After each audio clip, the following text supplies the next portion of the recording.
everyone on this beautiful Sunday, and welcome to FIDE World Championship for Juniors in Blitz. Exciting day ahead of us because 6 rounds are going to be played today. Those will be decisive rounds and potentially life-changing because we are going to have 2 World Junior Champions crowned today, so it can be a really big day for them. And I'm really happy to be here as a commentator. Theresa, so nice to be another day with you as well. Yeah, what a day ahead of us. How are you? Yes, Anna, thank you so much. I'm doing good. I'm doing fine, and yeah, I'm very excited that we are finally coming to an end of this event of this championship.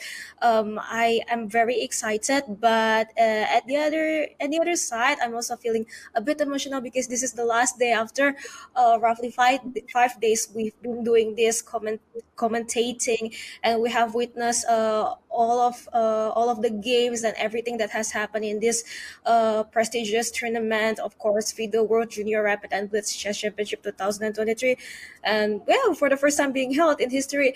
And yeah, I had an amazing time in the past 4 days, and but this is not over yet. Today we will have 6 round blitz in both section, women and men, and we have soul leaders in both section, and yeah, we can save all of this emotional goodbye things at the end of this tournament, so we can still feel the fire here. But yeah, still I really can wait to start this.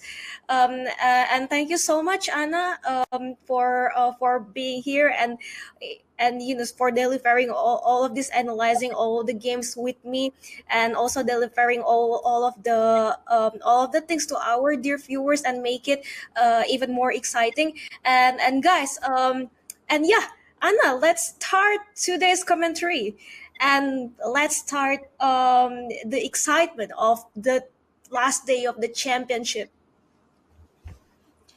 Yes, exactly. As Theresa mentioned, dear viewers, we have soul leaders in both sections. Players already also ready for the game. They today will start in roughly 1-2 minutes. So very shortly we are going to see the handshakes and the games are going to begin. But just to update you about the results once again, Amina Khairbekova is a sole leader in the women's section. She gathered yesterday 4.5 points out of 5, and 3 other players are just half point behind her. And all those players, the top 4, after day 1, representing Kazakhstan. So yeah, very impressive performance in the ladies group by Kazakhstan. And in the open section, we have Mahamat Muradli. He's the only player with 5 points, a perfect score still after day 1. And then 5 players with 1 point behind him. So he has quite a nice lead. However, still 6 rounds to go. So probably he cannot feel safe at all. And among these players, we have Aristan Isanjulov, Tobias Koele, Jan Subel, Mamikon Garidian, and top seed of the tournament, Raunak Sadwani as well. And this will be our matchup on board number 1, Muradli against Sadwani. This is going to probably be the game we are going to focus on the most. Yes, you can see them now on the screen, on the camera, both really focused. And handshake. And we have the handshake. Yes. Theresa, what is your prediction for this game? I cannot say much. Blitz is insane. Blitz is unpredictable, and both players are insanely strong. Raunak Satwani, he is the champion of the Rapid World Junior Chess Championship, which just being held 2 days ago. Same championship, and also the opponent Muradi Muhammad is also very strong. And this is Blitz. Let's see what are their plans and strategic maybe. Yeah, I mean, this is amazing because this is also a matchup between top seed and the second seed in the open section. So we couldn't have a better start to this day. And we have, yeah, of course, the time control is 3+2, just reminding you, dear viewers. So for now, very quick play by white, but also by black. So I think they are both kind of familiar with this position. And Raunak Sadwani is doing again a similar thing that he has been doing. Very quick a5, a4 push. And so maybe this is not, sorry, not the typical, but he knows this idea, some, blitz kind of idea perhaps. So his opponent spent almost half a minute, which can be very important in the blitz. Yes, agree, Anna. And as we can see now, the pawn are pushing there, a4 and c4, and I'm not sure how is this, as I'm not a okay. Now it's being taken, the pawn on a5, and the knight, and black's knight is now going to the center. The bishop f4, I think white should do something about it, because I don't think that it's being taken. If white let the bishop being taken, it will be good. But okay. No, he does not agree with you. But okay, it is sometimes, of course, a possibility to give this bishop up and then set up the strong pawns on the dark squares and kind of play again for the light squares. Bishop on g2 for white, could become very active. Also, the pawn, actually, the e pawn could be going for as well. Is now e4 an option? We even have a PGN still working in the blitz. It's not so easy, but we could even set the board up from the PGN and show some variations, because it's still updating. Will we see the board or just the camera view? Okay, 1 minute on the clock for more for Sadwani. This is big. It's so tricky in the blitz. It's so frequently happening that you just have one bigger thing and suddenly your time is gone, right? Yeah, right. So you got your advantage. It can melt so quickly. So knight e5 chosen. I'm all the time thinking if white can be tempted to play e4. e4 is nice in terms of taking the center. You usually want to take the center with your pawns, right? But it has a big minus. Potentially, it can be simply blocking the bishop. So it can also have some some minuses here. Knight e5 was played instead. You know what? Theresa, I said that the PGN is updating, and in this very moment, the PGN stopped up. I see. Yeah, and it happened actually. E4 just being played, knight c3 takes, and I think the plan for black is c5 is going to be played and anytime soon, because it's quite a typical idea in this kind of position. But I don't know if he will be agree with me. Okay. Fun, of course. It's not updating now. But wait, so black played something like bishop b7, something like this was played, and then e4, some exchange on c3. No, we still had a bishop going somewhere. So I'm not sure, dear viewers, what has happened here. We'd have to have a bit more time. Okay, let's say bishop d2, queen c7, and then e4, and exchange. Is this the position that we have currently on the board, Theresa? Do you think that's the case? I think so. Yeah, it looks similar. I'm not sure about the sequence, but okay. What matters here is it looks similar, and we can we can go on with this. Yeah. Knight All right, a4. so we are claiming that this is the position now. Knight a4, bishop d2. Well, I think that again, time is going to be a huge factor here, but white is also very active. Yes, and probably also white will be giving some difficult time for black. So, and then black will be ended up having quite this the same time with white. Yeah, we have seen Raunak, you see viewers also the ratings today. This is actually very cool that today we can see the ratings with the names. And so, as we mentioned, this is first and second seed of the tournament facing each other.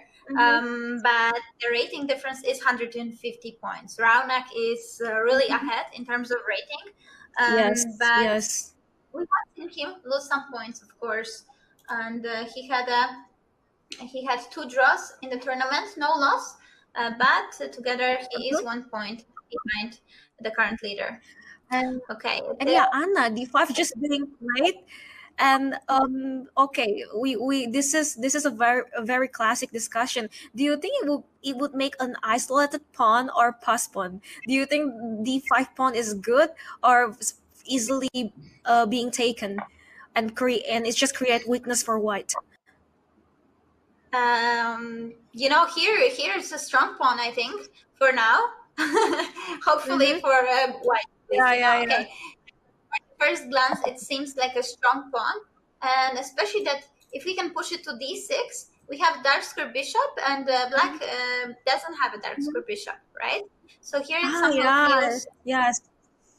And now bishop c7 being played, and okay, that will be even more dangerous, because if d6 comes, then d8 square, the promotion square, is also controlled. But very, very big decision. So rook d5, Sadwani puts rook under the bishop. Yes, and bishop takes the rook. So is white an exchange up? Yes. So look, I think, Theresa, this will answer to your question. Pawn was strong, rook was given for it, but white has only 6 seconds. Yes, yes. Yeah, that's also the point. Yeah, the time is actually a big problem. I can say in Blitz. Um, but yeah, I mean White's position is quite promising. Just to increase the time, I think White can play such safe moves, and not being too ambitious for a few moves. I'm thinking f6 here would be quite interesting to ask the bishop where it's going, but no, instead black opted for queen f5, attacking the f3 pawn. White queen is bringing queen closer, but only 3 seconds, 2 seconds. Come on, what is happening? Very, very tense situation. I think this is, but okay. I didn't notice actually. Sadwani also is very low on time, so this will be a huge time scramble now. Yes. Let's see just the camera. We are not able to look at the end, so let's just zoom in. Let's just take a look at the camera. Black is a Oh, knight. Yes, oh, there is a tactic there. Knight yes, e2. and for Now black I moves one piece up. but I just said that black is a knight, and look, this is the issue. Yeah, with the knight, the forks are coming, but still, white has a rook. Oh no, a Yeah, and fork! now Come it's on, really what is second. happening? Oh, so many blunders, Draw. and white wins. Oh my goodness! Let's see. Let's take a look at the players.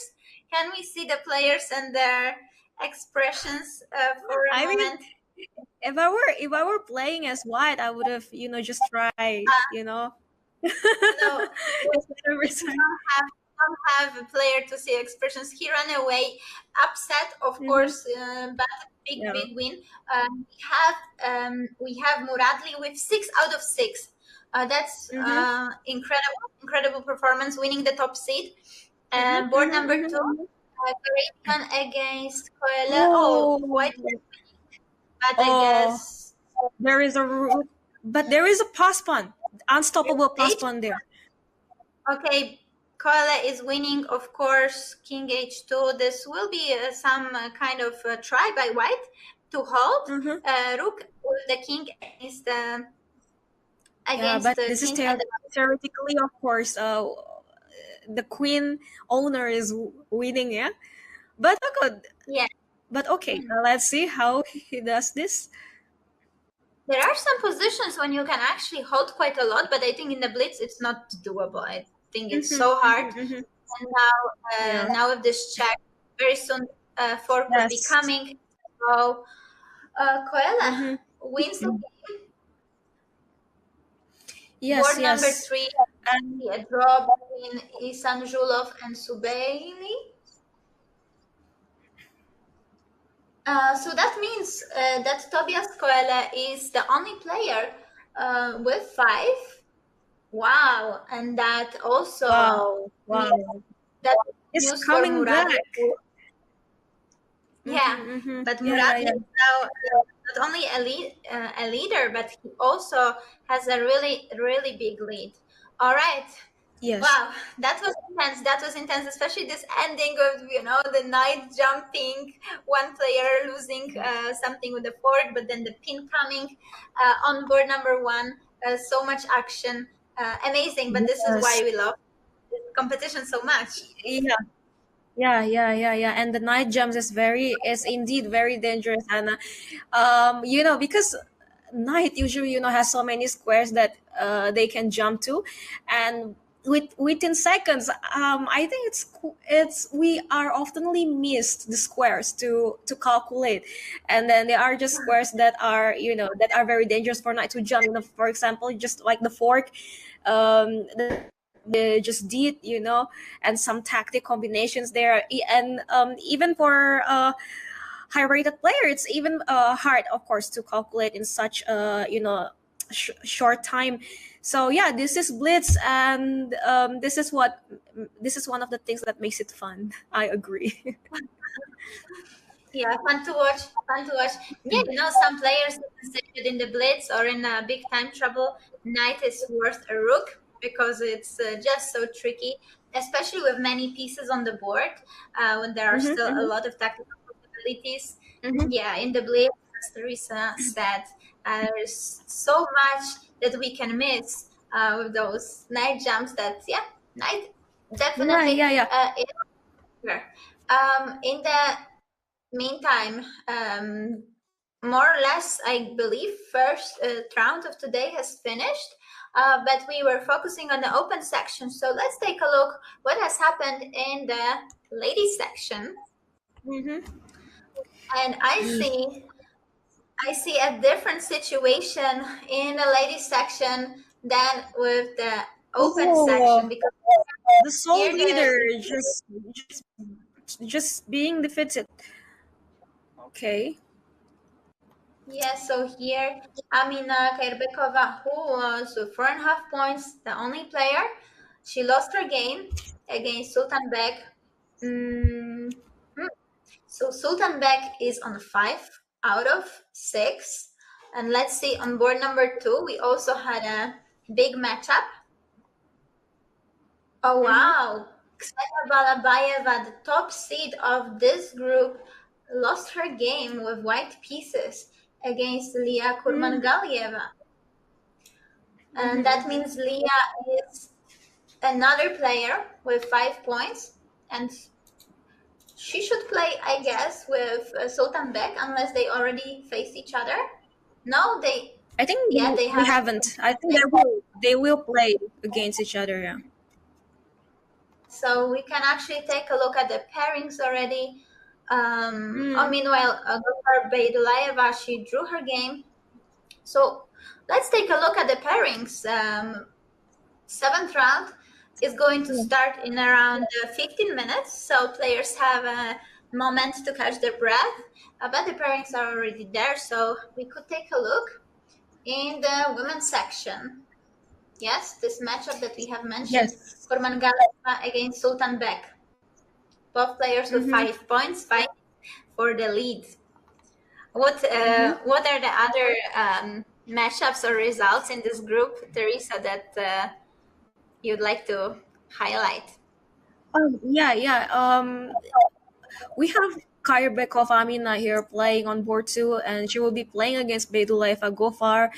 And yeah, Kairbekov Amina was leading before in the previous round, and it seems like she just got defeated by her fellow Kazakhstani player friend, and yeah, she will be facing the rapid champion here, Bedulayeva Gofar, with 4 points. And board number 3, there is Assad's Tamari from Georgia, will be facing the first seed of this tournament, Balabayeva Senia. And yeah, on board 4 we got Siolaku Alessia Mihaela from Romania playing against WM Miroshnik Ekaterina. And then and yeah, this is actually quite a very decisive round, I can say. Leah playing with Sultan Bek Zainab on board one, and both are both are leaders, and also both are equally strong. There are not so many. I mean, the rating difference is non-existent. They're almost non-existent. So it would be a very interesting match, and they will, because they are equally strong. And yeah, let's see what will happen in the next round and who's going to be the leader after seventh round. And what's going on open section, Anna? Yeah, so now let's take a open section. Mm-hmm. Let's see the pairings. So round 7 is about to start very shortly. And on first board, yeah, of course we have a leader. So leader with 6 out of 6. Amazing, amazing result for now by Muradli. And he is playing with Jan Subail, who drew his game. We have just seen this ending in the matchup between Isanjulov and himself. So he's the one to face Muradli. And board 2, Koala against Isanjulov. So yeah, Koala is the sole second place as well. The third board, Alexakis and Fili Posian, Robert from Armenia. So those 3 boards are for now the players who have gathered the most points after those 6 rounds.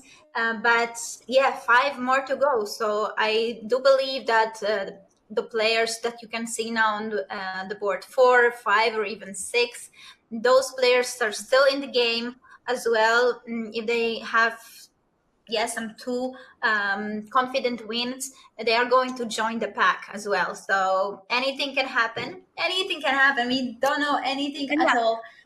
It's also the case in the rapid.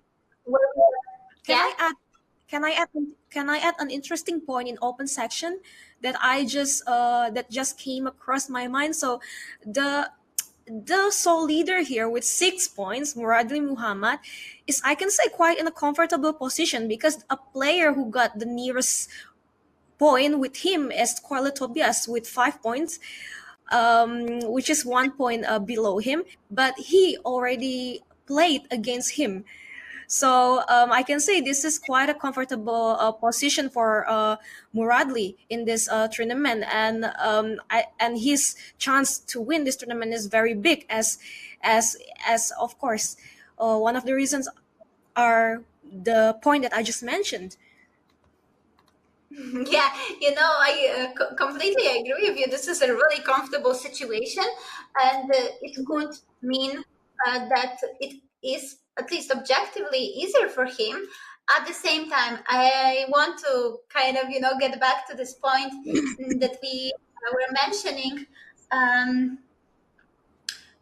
It's all about the nerves, I believe, right? So, and sometimes those thoughts can come to our mind, and we even, you probably were in this situation yourself. We are doing really well, and actually we are counting, oh, I already played with him, I already played with her, so it should be easier for me. And those thoughts kind of can also cause us to bring the anxiety up, or even we kind of partially relax, or there is this whole mix of the emotions, and it's going to be just huge part of the whole tournament is going to be how the players are going to deal with them.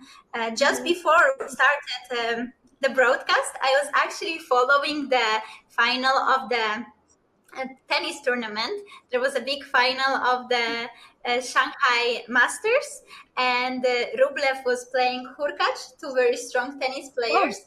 And it was very, very equal matchup as well. So they play, whoever wins 2 sets wins. So first, one player won 1 set, then other player won 1 set. They had very equal third set, and finally there was a tiebreak. And tiebreak is 2-7, 1 point. And Rublev was leading 5-2, and so he only needs 2 points, right? 2 more points just to win the whole thing, and it is a very big tournament, very prestigious one.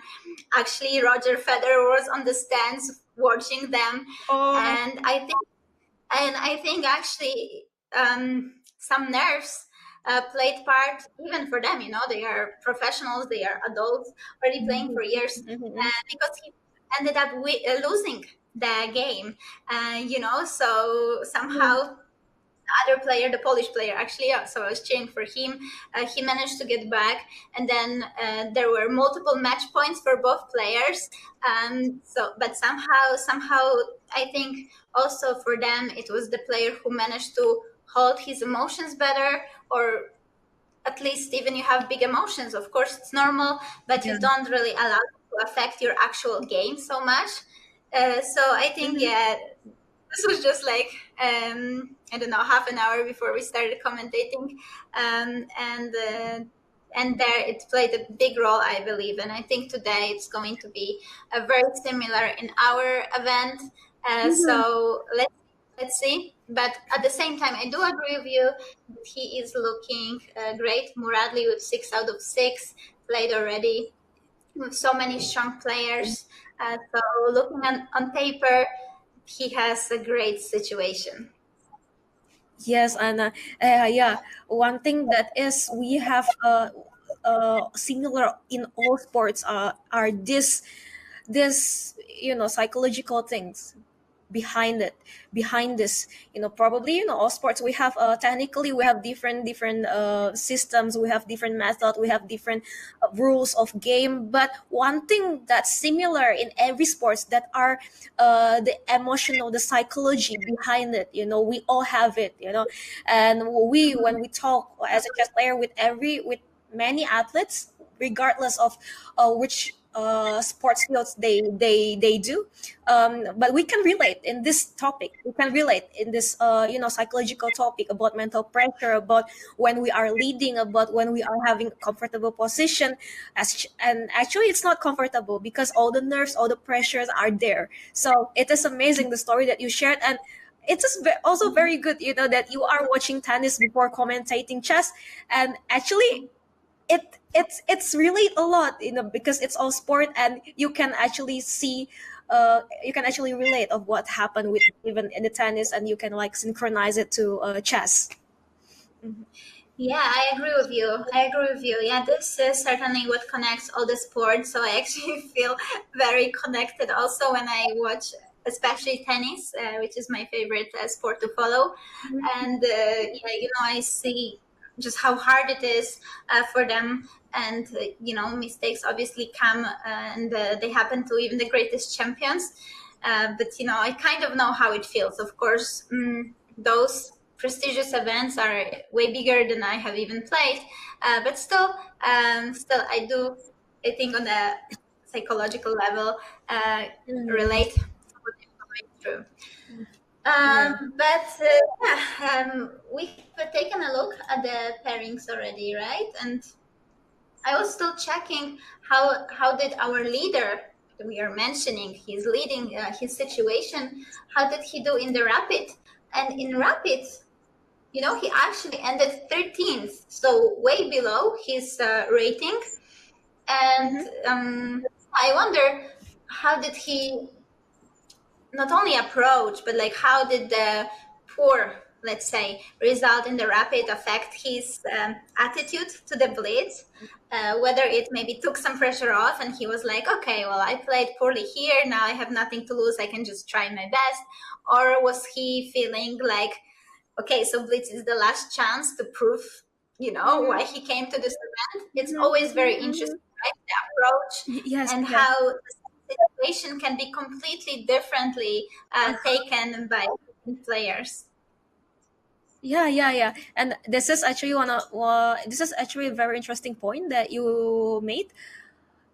Every players are different, I mean, in the terms of the way they see situations, and the way we, I can say, manipulate our minds to to to be able to perform our best, for example, like when I feel down, when I feel not confident, for example, when I got paired to play with a very strong grandmaster, and then I will probably at sometimes I will feel like, there's no way I'm gonna win, something like that. But I'm going to do tricks to my mind, like, no, actually you can do this. And one of the things that I usually one of the approach that I usually do to myself is like I am looking back to my victories and remind myself that I actually capable in doing great things in making great results. My confidence and yeah. So and I anything was works. doing this Anything as works. well, this is my Uh huh. because So I yeah. was doing the same. I was doing the same thing as you mentioned. Oh, I that's actually great. created like a small database of my very like good games, and Uh huh. yeah, before important game or important event, I was actually looking at them and kind of trying to boost my confidence. Yes, yes. So Can you please tell me more about it? I mean, how you do the approach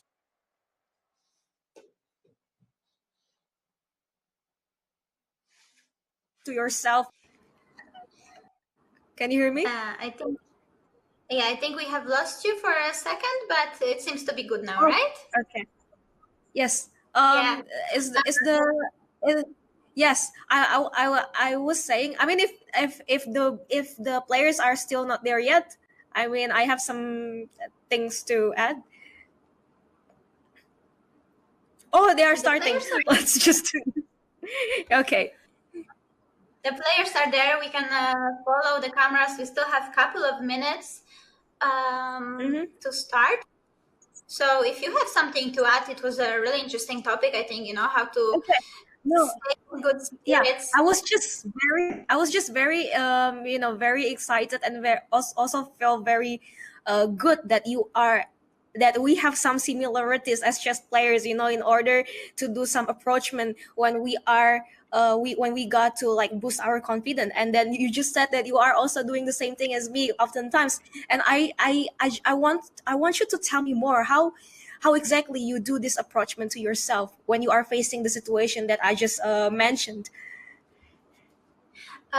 Okay, so I'm not sure if there will be time for that, because the topic probably of, boosting your confidence and not allowing yourself to go too low is probably a very deep one, right? Because I think Mhm, every person, whether in sports, any sports, not only in chess, mhm, or mhm, business or at school, you have those periods that it's somehow a little bit more difficult for you, and unfortunately, well, they depend on a performance, right? But yeah, mhm. so the topic is huge. Probably psychologists, Yes, yes, writing yeah, many yeah. books about it, giving many lectures. But generally, one thing that is always advised is, your self confidence in a perfect scenario is not dependent on your performance, right? So you Mhm, kind of have this inner sort of confidence that is so stable like a rock.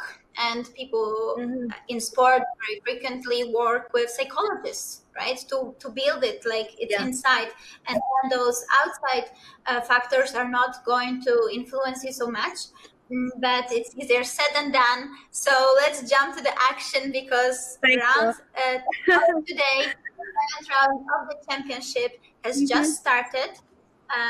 Quite mhm, amazing punctuality by the organizers, I have to say. So it's really nice. Every single round is starting exactly on time. Good job to the mhm, mhm. arbiters as well. And this is board number one of the women's section. So we have two leaders with 4.5, no, with 5 points, right? So let me check. Yeah, with 5 points. Kurman Galieva against Sultan Bek, both players from Kazakhstan, as we were mentioning. Rating difference is 4 points. So yeah, as Theresa was saying, it is nothing, absolutely nothing. And Yeah. looking at the position, okay, so this was this Caro-Kann? I actually didn't see the first move, It but I looks guess like it does so. sit Yeah. there. But all in all, we have white with a big, strong control of the center for sure. Pawn on e5 is there, so it's grabbing also some space. But black Mhm, is counter-attacking, right? So this is very common mhm, theme in terms of mhm, play in the mhm, center. If your opponent has taken it, controls it, you want to counter-attack it. And mhm. d5, sometimes maybe f6, although of course you have to be careful not to create too many Mhm. weaknesses for yourself as well. Mhm. Yeah, in order to play f6, you black gotta be well prepared of the development, because Mhm. it's actually a very good idea in opening the position, in the favor of black. But if you do it, if black does it in the wrong time, it will just create weaknesses. Yes, and now it seems like a good time for him, but I don't know. I still feel like it's still quite early, but okay, I'm not a player of this opening, but okay, it seems not bad though. I would be worried about it as black if white hadn't castled short. So let's say white has possibility to push h4, h5, just pawn towards the king, open some files. Well, then maybe black wants to have more pawns around the king. In this case, Mm-hmm, I think the game is not going to be so focused on the king side, at least not yet. So for now, mm-hmm. probably black would have afforded it. But now, okay, bishop f5. This is good, and then maybe black will play e6. And question is, Is for example, where are the weaknesses? I think so. What are the targets in the position? Is e5 pawn for white some target? Probably shouldn't be. Mm, Oh, is it though? Okay, there are I three I pieces attack. I was I was having this idea to move e6, so that the d5 can be weaker. But not to mention also e6 will be quite a weak pawn in some way, but it holds good squares on d7 and f7. So yeah, but now it seems like my idea cannot I mean not happening with e6 being played. And yeah, white could try another attempt. Yeah, so I'm kind of puzzled by this position because it should be, I think, better for black if there is nothing fast for white. Because if black, for example, Mm-hmm. manages to seize full control, I mean, black will manage the full control of the F file. But if also Mm-hmm. black is going to manage to create some actual threats on the F file, then it feels like Mm-hmm. black is more, with more practical possibilities, because we already have the rook on the Mm-hmm. f5, then other rook could come to f8, attacking the knight on f3, and we have it on the board. But white is trying something on the queen side, which should be, correct. Uh, I don't think we need this board. No, let's just take a look at the camera. Okay, thank you so much. And and now we have, okay, knight went to e7. So bishop on b4. No, I somehow feel like black should be better here. Also, the d pawn is Yeah. actually a passed pawn. White exchanged Yeah. the bishop Yes. with e7. I But think but some Anna, people. here I can say the position is not very open yet, and white has knight. And in this position, I think knight's role is quite okay, because it can jump to d4 and probably do something there. And yeah, the bishop is on g7, and of course bishop probably at sometime soon, anytime soon, can be active. But for now, it looks like having knight is more promising in this position. I think that would be the case if black had a light square bishop, and Uh-huh. white's knight can have an outpost on the dark square. But here, white's knight, even if it will go to d4 at some point, because knights are really good if they have outposts. Outposts such Yes. soft, comfy spot in the position where they D6 can. square is my dream square. D6 square is my dream square for a knight Yeah, but the to bishop be can doing always take outpost. the knight, right?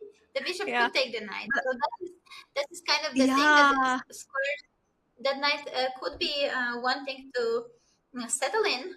They are on the dark Uh-huh. squares, and then the bishop could defend it. So Mhm. I'm not sure if knight is so much better here, but for sure, generally, this is the Okay. case in the close positions.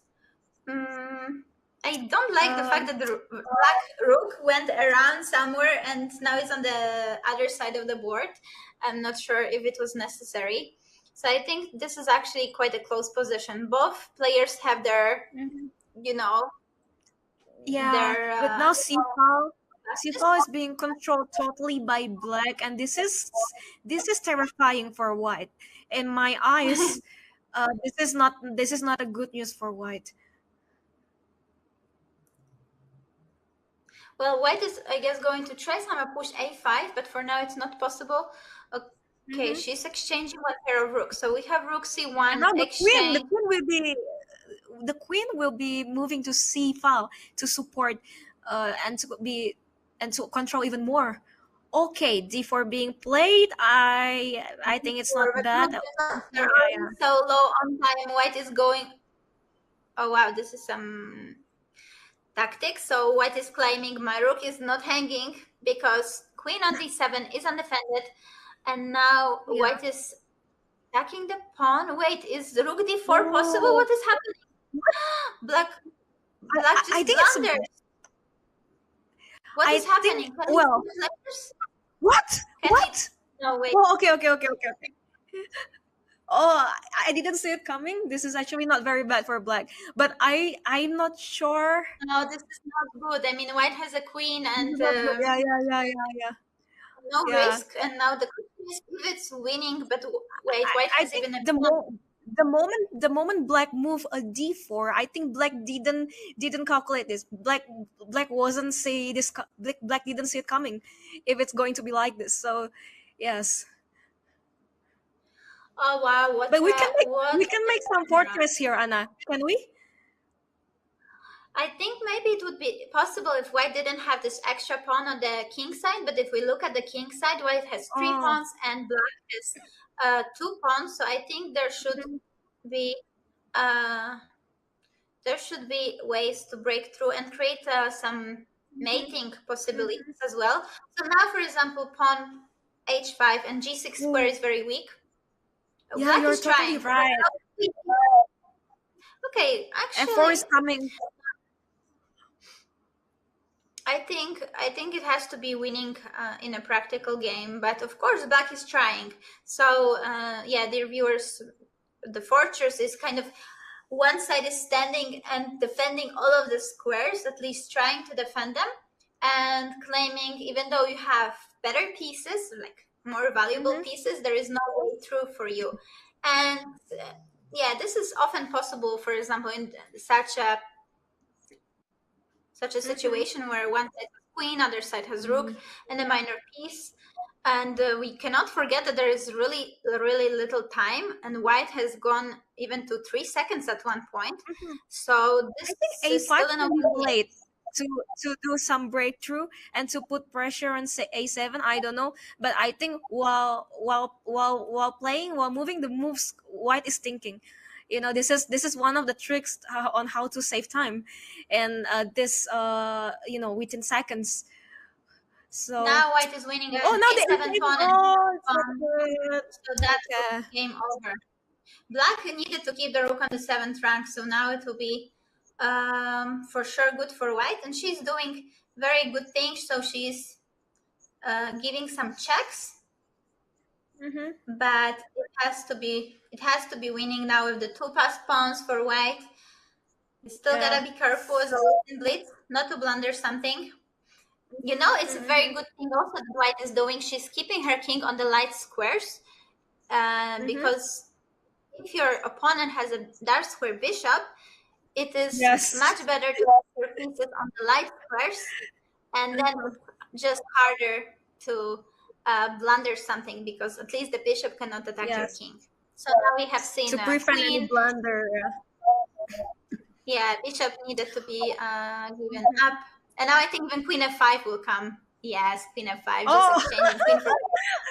oh, But the a pawn is running, okay. and white wins the Wow, game. interesting game being played. Hmm. And it is And yeah, Lia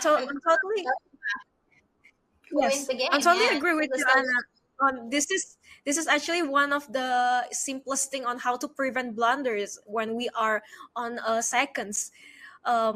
when we have just put our pieces, our valuable pieces, especially in the opposite color of the bishop that opponent has, and also applies also to the knight. I usually, this is one of my usual habit when I'm in that position and my opponent has knight and I have like major pieces. I would put my pieces so far away from the area that knight can control, the squares that knight can control, so that I can prevent, knight jumps. I mean, I just learned by experience, because back then, especially when I was much younger, night jumps is very annoying, and I couldn't really see it coming due to the short time that I have. So this is actually quite an effective trick when we are playing Blitz, of course. Yeah, and actually, when playing Blitz, it is really useful to have those tricks and kind of practical ways how to simply avoid the blunders as much as you can. Of course, you can never avoid them 100%, but just, some patterns that are dangerous, and then you can try and prevent those blunders that, of course, are super sad when they happen. Yeah, exactly. Oh. All right. Uh-huh. So this is the final. This was very lucky that we have chosen this game. I believe it was super Mhm. exciting. Yeah, we have a sole leader. So Leah is the only player in the women's section with 6 points. Now let's see who she will play against. Can I take a look at the games? What were the other results? And also in the open section. Okay, Mhm. can't accept. Oh, sorry, I kind of missed it. What happened with the board one in open section? Yeah, I also don't know yet. For some reason, I cannot Yeah. accept the open section Oh, they games where the drew. game. Board one drew.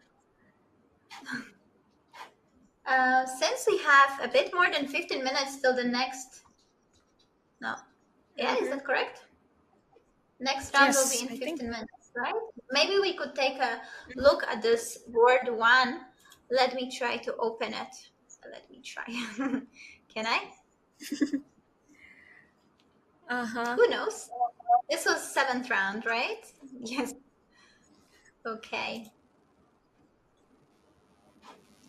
hmm Yeah, this was a very, very important matchup. So let's just take a look, Theresa, since we have quite a bit of time, what Mm-hmm. happened. But for sure, we can announce that not Oh, a single bishop person bishop anymore in c5. the tournament is on 100%, right? Oh, what is this, So Anna? that was actually something that I was preparing recently. I can tell you a secret. Yeah, of course, here Black is saying, I am ready most likely to play neither. And Uh-huh. okay, I think it is very practical to just avoid neither and play something a bit more practical more often Mm-hmm. than not. Mm-hmm. And to be honest, Mm-hmm. at least this is my approach. But Bishop b5 is a very playable line. Bishop d7 and c4. Okay, you just basically you jump out of your light square bishop, you are ready to exchange it, and so why not to put your Mm-hmm. pawns on the light square, right? That is strategically Mm-hmm. very Mm-hmm. sound. uh, Do so. And then very often we have some d4 finally come. Mm-hmm. There are many ways how to play this out. Here they exchanged. I am wondering how much action was, later. We don't want to focus on the opening Yeah. too much. So let's just see what was happening, or whether it was Mm. This is an on. outpost. Oh yes. So yes, we were talking about the outposts, and Theresa Mm-hmm. caught that this is a nice outpost, and of course, um, if opponent has such a strong knight, I am personally not very, really annoyed if my opponent has such a nice outpost. And so this Same is here, Anna. Same here. very logical to try to exchange it. Yes. Oh. And here, yeah, here Black himself retreated. So maybe, yeah, that is something that is good for White. Now, there is this Mhm. interesting situation. Black is trying to grab this square, but giving up the square for White. So somehow I have a feeling like it was a Uh-huh. pawn game. Let's see. Maybe not. Maybe not. Wait, it seems like White has some attacking chances over here on the Yeah, I think like side. white is better here. I mean, of course, I'm just put why h4. Why? H4.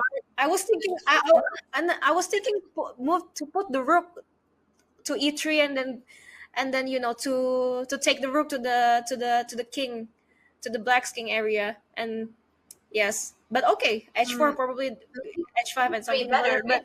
But do you think that taking rook is more practical there, and more just I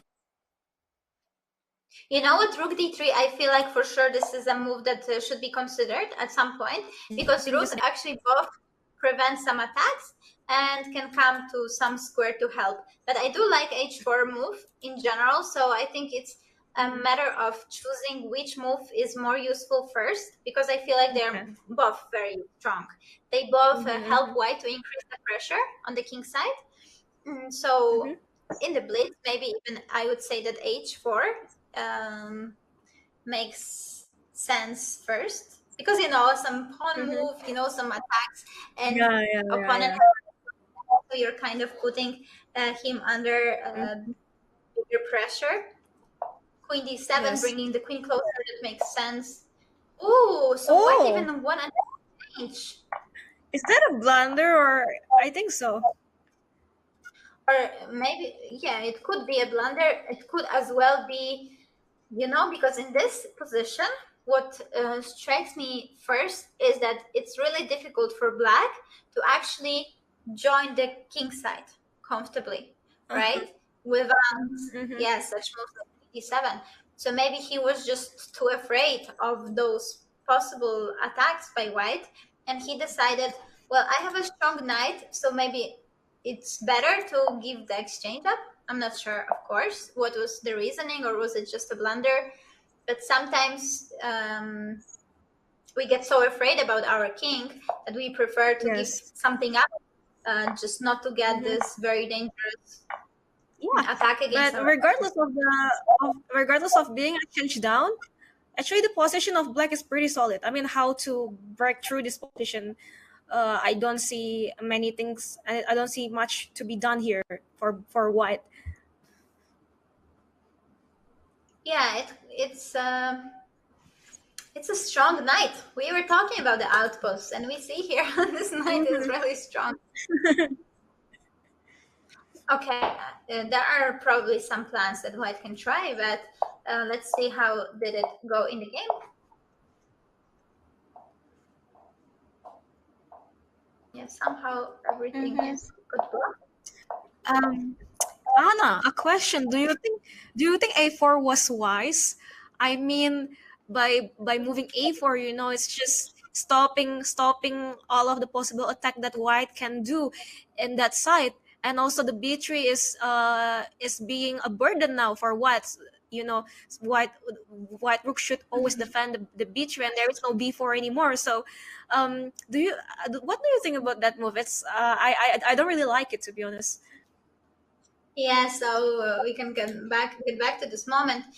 So this is the move Theresa is asking about. When you said that the b3 pawn after this move is a burden, I remembered I was commentating in August with one Latvian grandmaster, Artur's Nations, and he used to say about such pawns or pieces that they're like a problem child. It was really funny.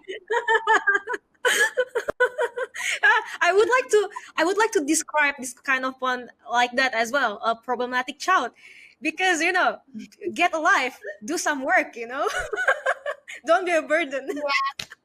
Yeah.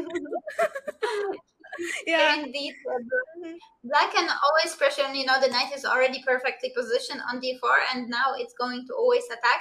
I mean, a4 was, of course, to prevent Black from playing a4, but I agree with you. If White So basically, how do you win such position? If it's winning at all, but let's say you want to try because you are an exchange app. So I feel like in a practical way, without getting too much into this particular position, but like generally, you need to open something up, because when we have rooks, we need to open up the position. We need to open up some files. You know, it's obvious when we think about it, but I see many people, also among my students, they are not so natural playing with the rooks, because probably because rooks are still not that active in the opening phase of the game and in the early middle game, so they are more used to playing with the knights, with the bishops, and with the queen. But the rooks are kind of, sitting there waiting for the action to open up later on. So they are not so actively used. And maybe because of that, there is not so much practice playing with them. But you just need to open up some files. So how are you going to do that in this position? And so you need to have a plan kind of before you start closing the position up, because as you said, the a4 move is closing. It's basically freezing the whole queen side. And so that means you basically need to be certain that you are going to be able to open something up, and open something up in your favor on the king side. So this is a big decision for sure. Whenever you fix the pawn structure in one part of the board, you really want to be certain, or close to certain, that you are not going to need this possibility in the future. So here, for one reason or another, white decided he was certain. Of course, we do remember the time is very short. And let's quickly see what happened. What happened next? Whether there was still some action, did he manage to open some files, or were they just moving around? No, they just were moving around. So yeah, so maybe he didn't really see how to improve. But you're right. Probably if you want to play for the win this endgame, like realistically, then the a4 is not a helpful move. But we know. Yeah, I think Jan here, the white player, by playing a4 is already kind of a statement that okay, I'm going for a draw in this position. But yes, I totally agree with you, Anna. I mean, if we want to play for win, of course a3. I mean, not a3. I mean, not moving a4 and just try to do some breakthrough on the king side is highly recommended, because okay, I can say it's nothing to lose for white. There will be no such thing as failing the sacrifice on king side, because how does black can take over the position? I mean, let's say we do a3 and b4 and something like that. There's no way that black can even win the position. So I think it was worth to try, because it was nothing to lose for white. But okay, probably also the time pressure and yeah, so that's why white decided to just play for draw. Yeah, and so except this game, of course, there were other important matchups. Tobias Koele with white pieces unfortunately lost his game against Isan Zhulov, and that that for him is quite a painful loss. He was doing really great before that, but yeah, Isan Zhulov is doing amazingly well in last couple of rounds, and he is now on the second spot in the tournament. He only lost to Muradli, actually, so yeah, perfect situation for him. But it is another player that Muradli has already played against, right? You were mentioning he played with Koele, but now it turns out he also played with Isan Zhulov. He also played with Sadwani, so soon it could be the case that Muradli doesn't He has played many strong players, but still the competition hasn't over yet. Now he is playing against Piliposian Robert from Armenia. But I can say, per now at this moment, the position is even more comfortable for him. Kuala Tobias just lost his game, and yeah, now he's a soldier with 6.5, and the closest points that players have are only two, which is Isanzulov Aristan, and probably he already played against him, and now Piliposian Robert. Let's see how the games will going, but I think yeah, big chance for him to win this tournament. Yes, so let's take a look at the pairings of the open section more closely. Maybe we can show the pairings on this as well for everybody to yeah, be able to follow. Board one, Mahamat Muradli is facing Robert Filiposian, as we mentioned. Board two, Nesterov against Isan Zhulov, and this is also a big comeback for Arseny Mhm. Nesterov, who won his last two games and climbed back to the leading group. Yeah, board number three, Garibian against Sadwani, Mhm. and board number four, Subail against Koela. And those are the top boards, as you see. Yeah, well, of course, we are going to mainly focus on board number one. Unfortunately, the action is going really fast, and 3+2, Mhm. yeah, development is just too much to be able to follow too many games in one round. But yeah, dear viewers, if something is also very interesting for you, you can take a look. But yeah, board one will be followed by us closely. And what, Theresa? Probably we need to take a look what is happening in the Yes. ladies section. In the So, ladies section, yes. Now we have Miroshnik Ekaterina on board one. Play will be playing against the sole leader of this round, Kurmangalieva Lia from Kazakhstan, and second board, Beidulayeva Gofar will be playing against Sultanbek Zainab, both with 5 points. And the third board, our first seed of this tournament, WM Balabayeva Senia, with 5 points, will be playing against Siolaku Alicia Mihaila from Romania as white. And this is very exciting because Kurmangalieva Alia, she is now the sole leader, 6 points, and now we have four players who have 5 points. And of course, this is not safe yet for Leah. If of course she wants to aim gold, she always has to try to perform her best in order to win the games, because Miroshnik Ekaterina is also he's also playing very well in this tournament, and got a higher elo rating compared to her in this rapid. But yeah, both are playing very well. And so yeah, it will be a very exciting game, and of course decisive games.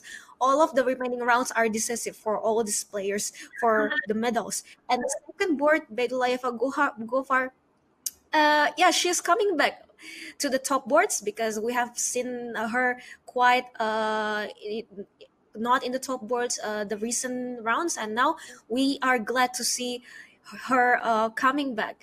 And then yeah, so yeah, that's how our girls are doing, and let's see how it will go the next upcoming rounds. exactly. And probably we already have the players by the chessboard, so maybe we should take a look at the playing hall because the round should start in roughly 1 minute. Yeah, Yes, one let's do minute, that. one Now we minute are till the entering round. round 8. Round 8, Anna. Oh, it's getting intense, and it's getting, I don't know how to describe, but we are coming closer to the All end, right. to the very last round. Yes, I don't know. I feel the sensation that I couldn't even describe. So yeah, but we can see now the players are, yes, of course they are tired. It's been days they are playing tournaments, and of course it's stressful with all the schedule and pressure, and now it's also tensed, and especially on board one, they are of course aiming for gold, for being the winners. And now, shook hands. Let's get into the games. Let's check this out. What is happening? Board number one, Muradli, Filiposian.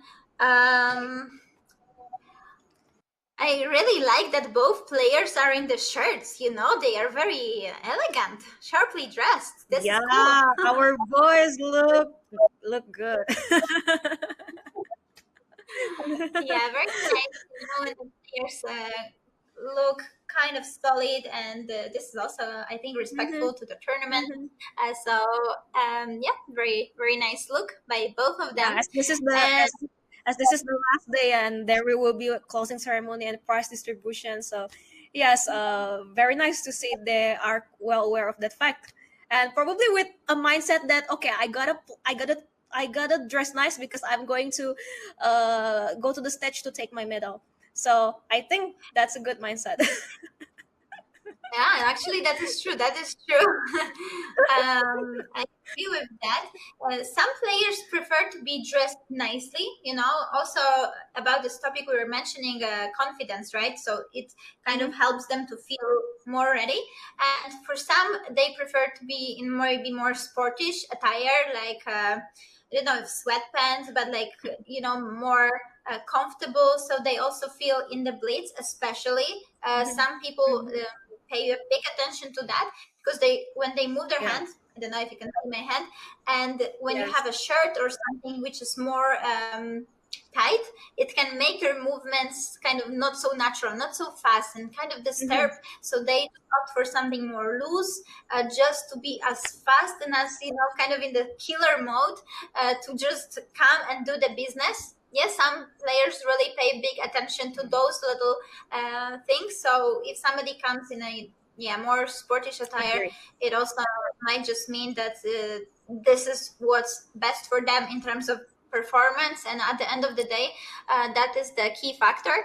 But yeah, that's not the case in this game. So looking at the position, for now we see quite a calm game. They exchanged pawns, typically d5 for the c4 pawn, so those central pawn in queen's like queen's gambit like position.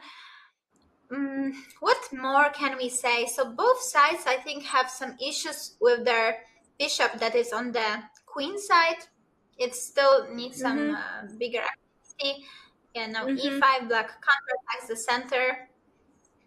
Who is Mhm. faster here? I think if I were to choose, I think white is maybe better.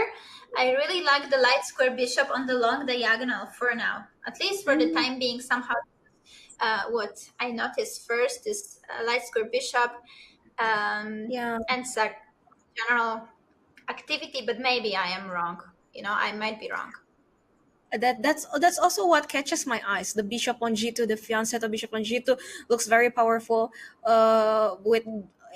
With controlling those diagonal, and also the pawn on b7 is actually quite a target for white in I mean anytime soon. And now, a checkmate. This is the most important thing. So we can talk all Yeah, about the deep ideas, but at the end of the game, checkmate would finish. But the black, of course, doesn't allow it. It agree. was a nice battery of the bishop and the queen on the dark squares, looking toward the g7 square. But Mm-hmm. we see queens are exchanged. Still, I like a position for white. I think a bit better because now even knight e5 can come attack the b7 square, the bishop on e6, the c file, kind of more activity, and more attacking possibilities. For now, at least, white has some potential targets where it's not the case for black. Mm-hmm, mm-hmm, mm-hmm. Yeah, yeah, agree. Even though in this position, it seems like white controlling the position, but yeah, with equal material, I think white has to work so much harder to break through the position. But we can see now it's coming. The pieces, white pieces, are coming to attack to threat black spawns on c7, and I just feel like everything is kind of weak now on black side. Everything is not really under control. The b7 is there hanging, and we have a very strong bishop on g2 controlling the diagonal, and also the knight on d4 is not also looking very strongly, but c6 is coming anytime soon, and it would make quite a solid move. So I still cannot really say much about this position, who's going to win or anything. But yeah, both are I think know what they are doing. Yeah, certainly, certainly. I agree with that. I am in the meantime also taking a look if there is some action on other boards, something typical Blitz like blunders or something like this, but I don't see. This is first board here. I stand, I think, by my previous opinion, white still being a bit more comfortable also on the clock.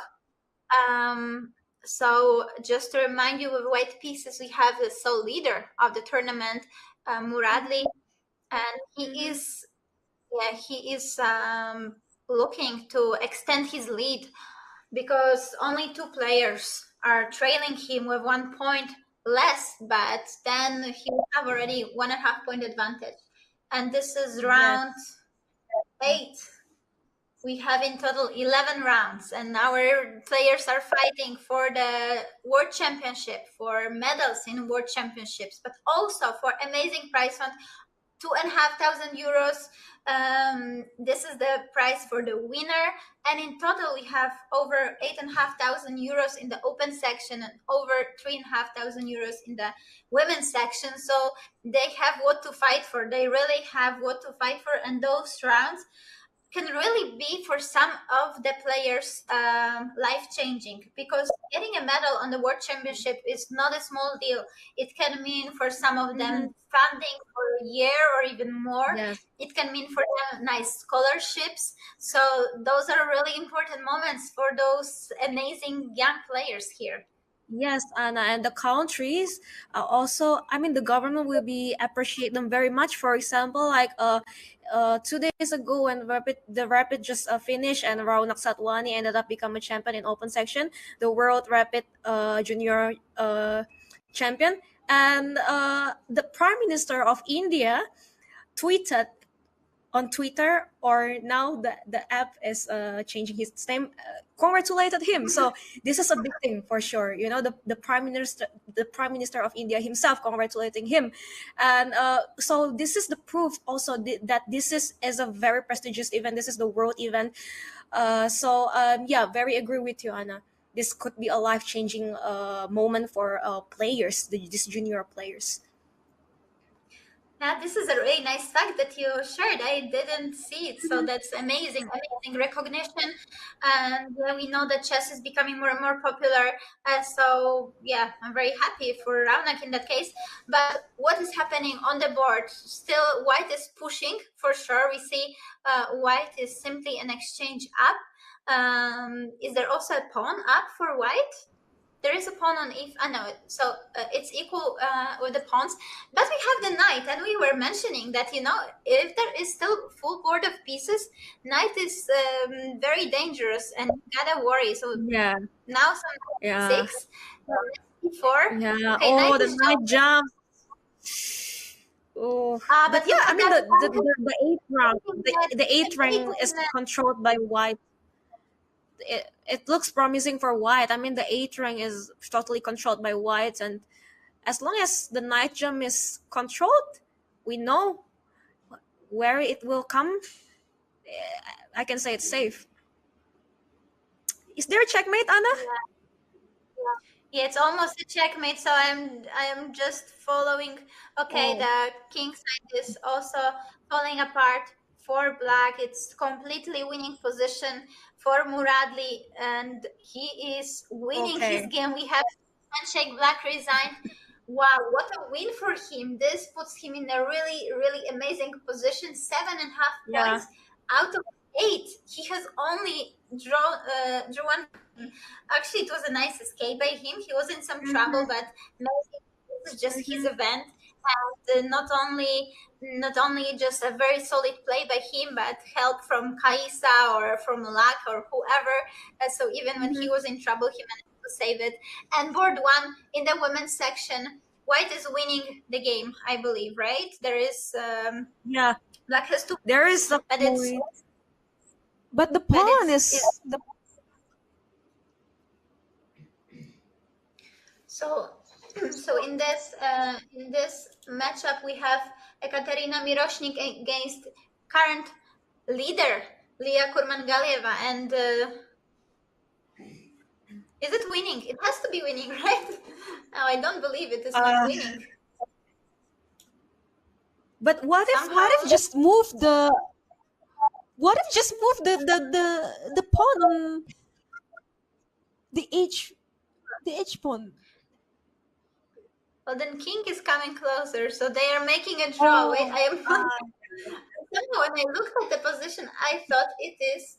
I thought it is winning for the side of the queen, but no.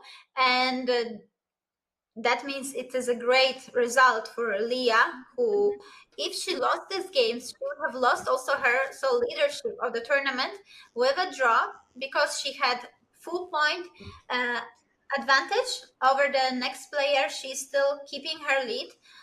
So this is really important draw for her. We see some other games in the background also finishing, and that probably marks end of round 8 for us. yes.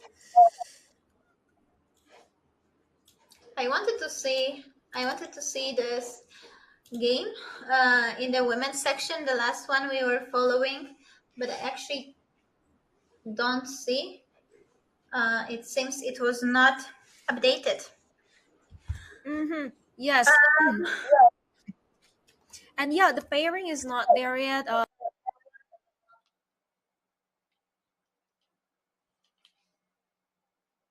For Morales, still going on. Still, he continues his role as a sole leader in the open section, and now we're getting closer to the last round. So yes, three more rounds. We will see. Will he be able to manage to get points in order to win the gold medal? Yes, because this is a very comfortable position for him. As I mentioned earlier, he has played against the top seeds, and but yeah, still there are everyone is strong here, so he can be relaxed yet, because he has to always perform his best in order to win the games. Yes, certainly. A lot of action still ahead of us. We have finished round number 8, and still 3 more rounds to go. Wow, the time is actually going so quickly. I was Ooh, certain yeah. it's only 2 rounds, and we already have done 3 of them, and only 3 left. So everything is going to be decided in the next hour. No, okay, a bit more than 1 hour. So, dear viewers, we are now going to make a very short break, and soon Mhm. we will be back for the rest of the action. So just Yeah, grab yeah, yeah. some tea or coffee, and we will do it as well. And we will see you in a couple of minutes Yes. together with Don't Theresa go anywhere. for. Don't go anywhere. It will be just a short break, probably 5 minutes. Don't go anywhere. Please listen to me. It will be very exciting. Three remaining rounds. Stay here. We'll be right back. Right, Anna? Yeah, I think now everyone is like really scared to go somewhere. You got into like an Okay. officer mode. So, viewers, you Okay. heard it. You cannot go anywhere. We'll see you back here very shortly. And yeah, follow the super exciting action of the FIDE World Junior Chess Championship in Blitz. See you in a second.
getting close to the final round, which is round 11.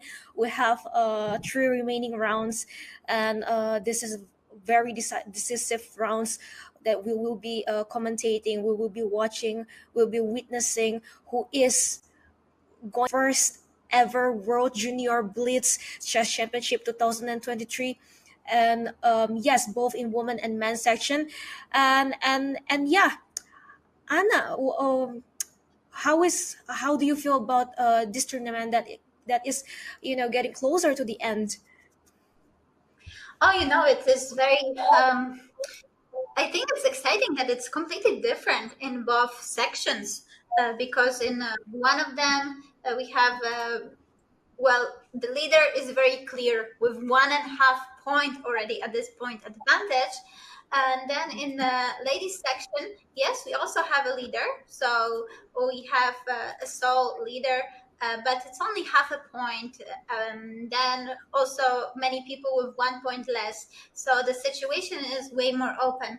However, it's exciting to follow both, and yeah, so intense. Only three more rounds, so I kind of feel, more and more this tension, especially because of the fact we are mentioning this is really important moments for those players, and I am also feeling very kind of emotional for them, what it could mean for those players, and yeah, just super happy to be following this action. And Teresa, how are you?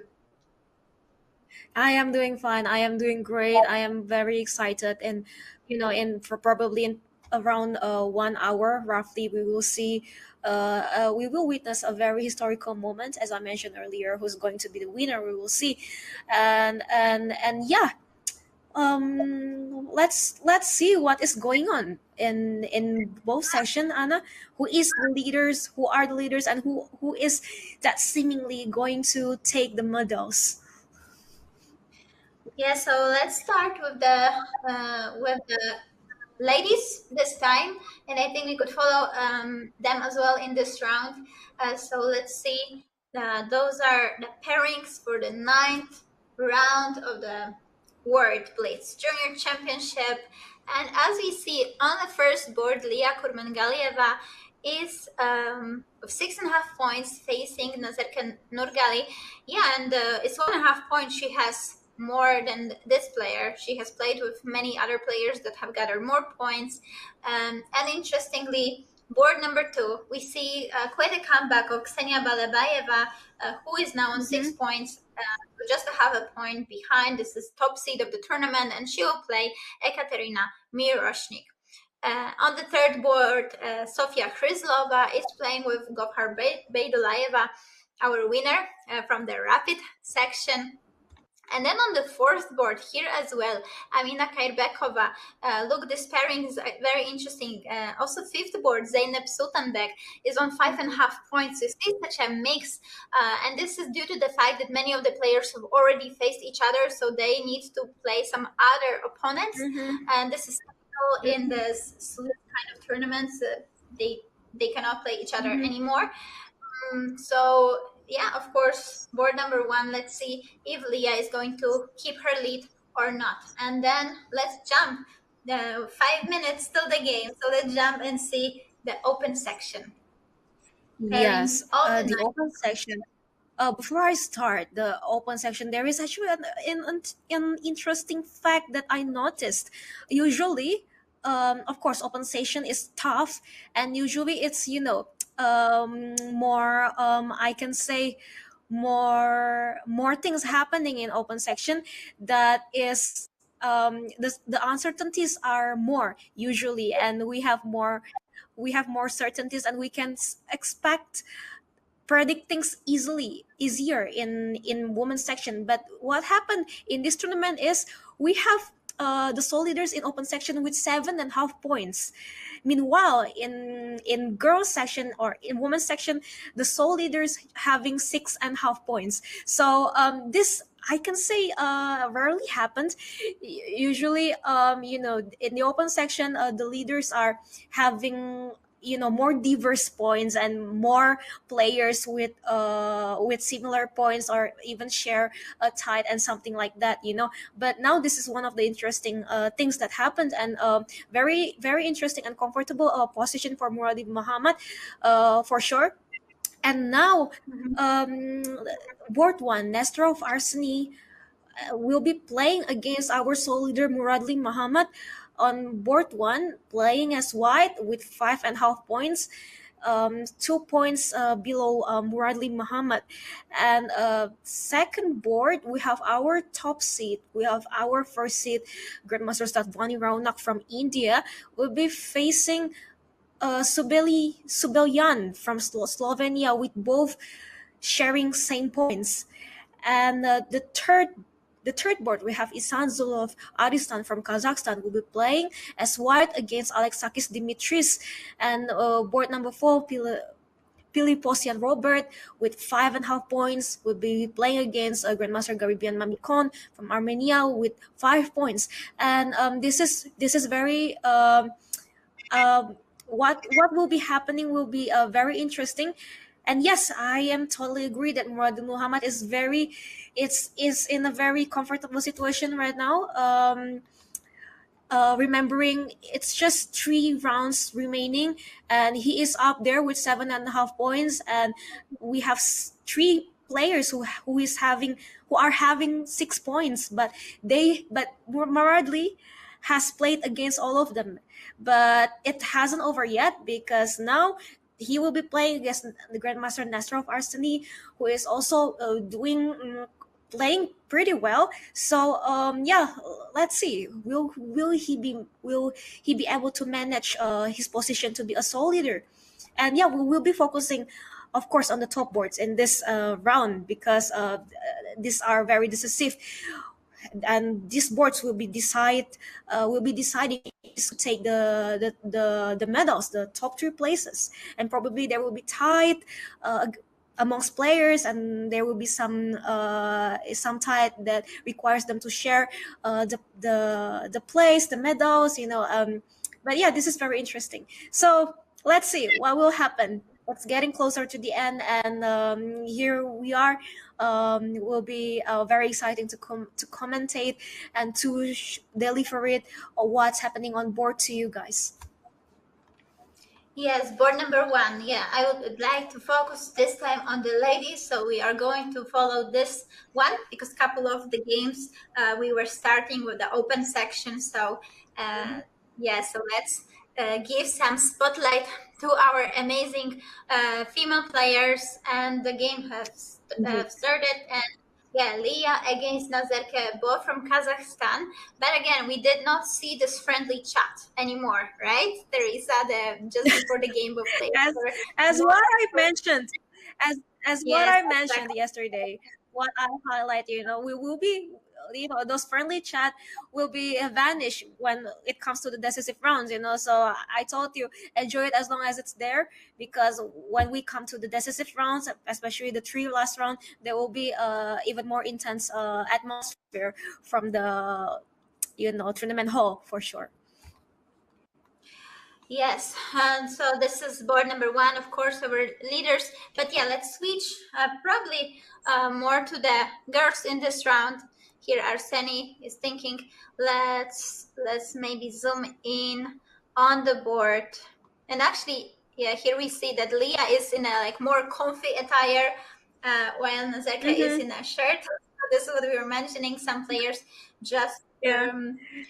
yeah, just prefer one or the other, or also it depends on a day. You kind of wake up and you feel different mood, so it's totally fine. But I think actually it's really important part of the Blitz here. All those small details, there's so many little things, like even Mm-hmm. how did you Mm-hmm. Mm-hmm. because in the Blitz it's all about the reflexes, right? It's not about thinking. There's Mm-hmm. no time to think almost at all. So you can just check some things, but mostly it's about the reflexes. And the reflexes are going to work much better if you feel well, if you feel just, as 100%. Or as well as you can, and those little changes, how you sleep, how did you eat, they can change a lot. They can change Yeah, a lot in terms of yeah, performance on that specific day. agree. It's all about the small things. Not with the the big things or luxurious ones. This is what makes a champion. It's not about in the tournament, but this is about the routine you have and the work ethic you have in daily basis that makes you a champion. That makes you a good player. Yes, and here we see a long castle. I don't remember the last game actually that we had long castle on the board. Maybe I am forgetting something, but it's been a while, at least in my memory. I am a big fan, long castle. Not always often though. It indicates some sharpness in the position. Yes, Now, I agree with I you think with the because when we do long castle, we can focus just keep pushing on king side. Yes, and we don't have to worry about our king being attacked because it's not there. But okay, it seems like black is well aware of the fact that white plans is doing the long castle to do the attack on the king side. So that's why she also did a long castle to equalize, to neutralize, white's plan. Of course, because if Black Castle short and especially if the H file open, this would be, I don't want to Yeah, say yeah, yeah. suicide, very, very dangerous and going Yeah, right it could be into. also the right word to describe, yeah, because the h5 is open, the pawns are there, the knight is on a5 just standing there, very powerful, and yeah, it could be also described uh, like by a suicide word if black did the short Going castle. maybe going right into the lion's cave, right? Just entering Yeah, yeah, yeah, right yeah. into the danger, and yeah, of course, Black didn't want to do it, but I don't think Black could do it, and yeah, nobody would short castle in this position if they had a choice. So we see long castle from both sides. White has quite a nice space advantage though, despite having doubled pawns on the g file. Doubled pawns, they are not always weak, so here I think they give some space advantage to white and some possibilities of pushing. At least that is my feeling when I look at this position. Also, And of yeah, course, this F5 is so secured because it's difficult for black to push the g pawn.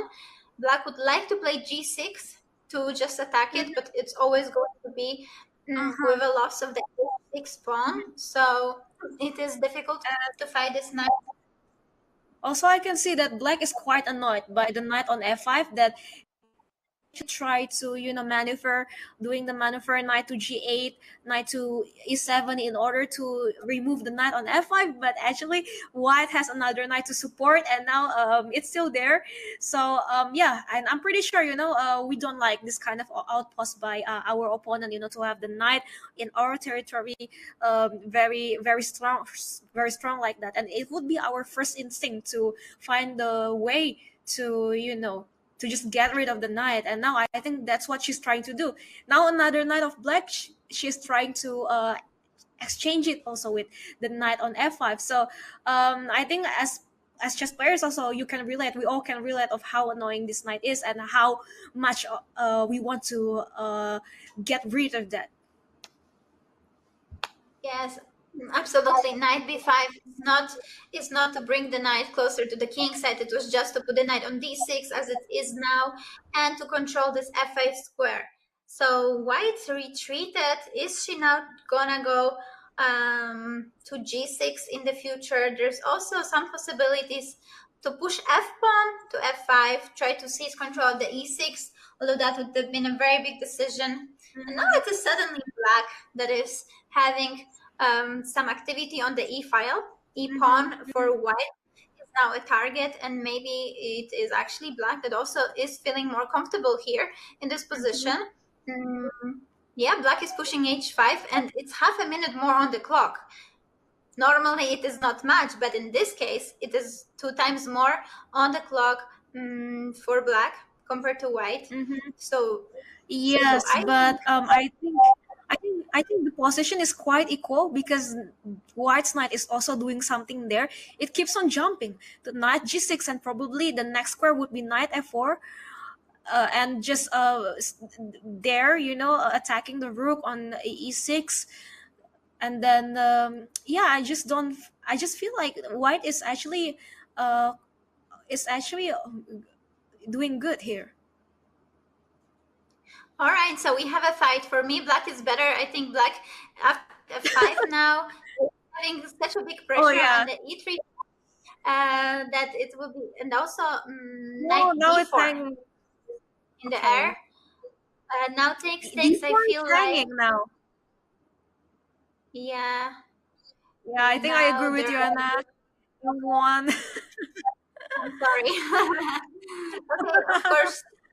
Yeah, black takes the pawn, and black is a pawn up.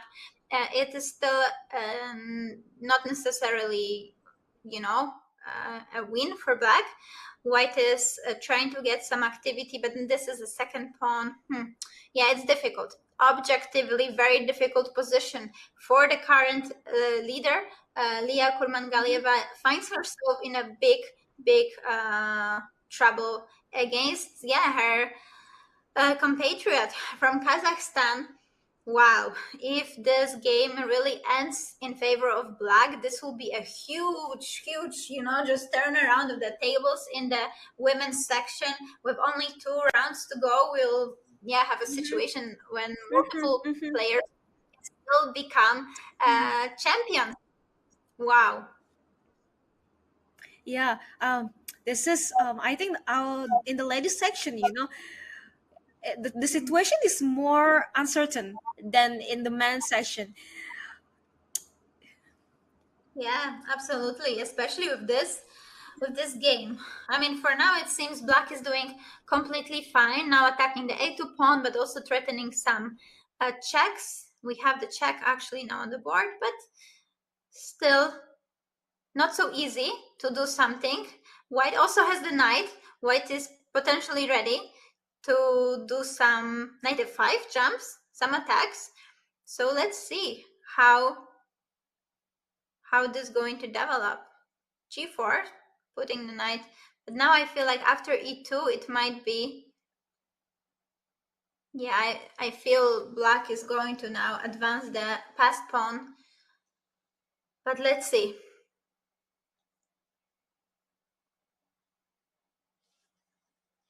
Theresa, I don't hear you. Did you say something? It felt for me like you said something.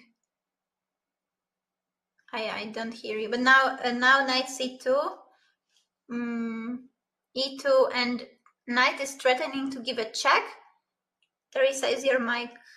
Yeah, we lost Theresa for a moment, so she will be back, I'm sure, in just a Right. second. Yeah, she's I'm back. sorry. Okay, now the queen, and I think just a couple of more moves, but we will see white resigning very shortly, and black winning her game.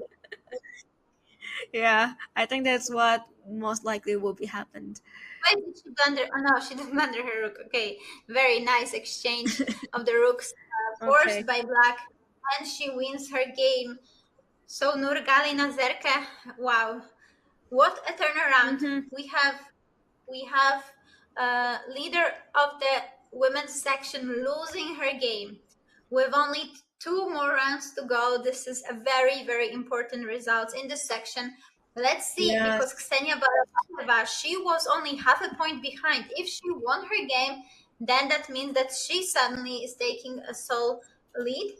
Now I am going to try and Mm-hmm. find this already available. Are there some results? What is happening? What is going on? No, this game stopped at some point. So I'm going to check the results, whether they are updated. Not yet. Not yet. So we will have to wait for that. However, I think we can Okay. check open section. Since we don't have a camera view, I believe all of the games have already finished.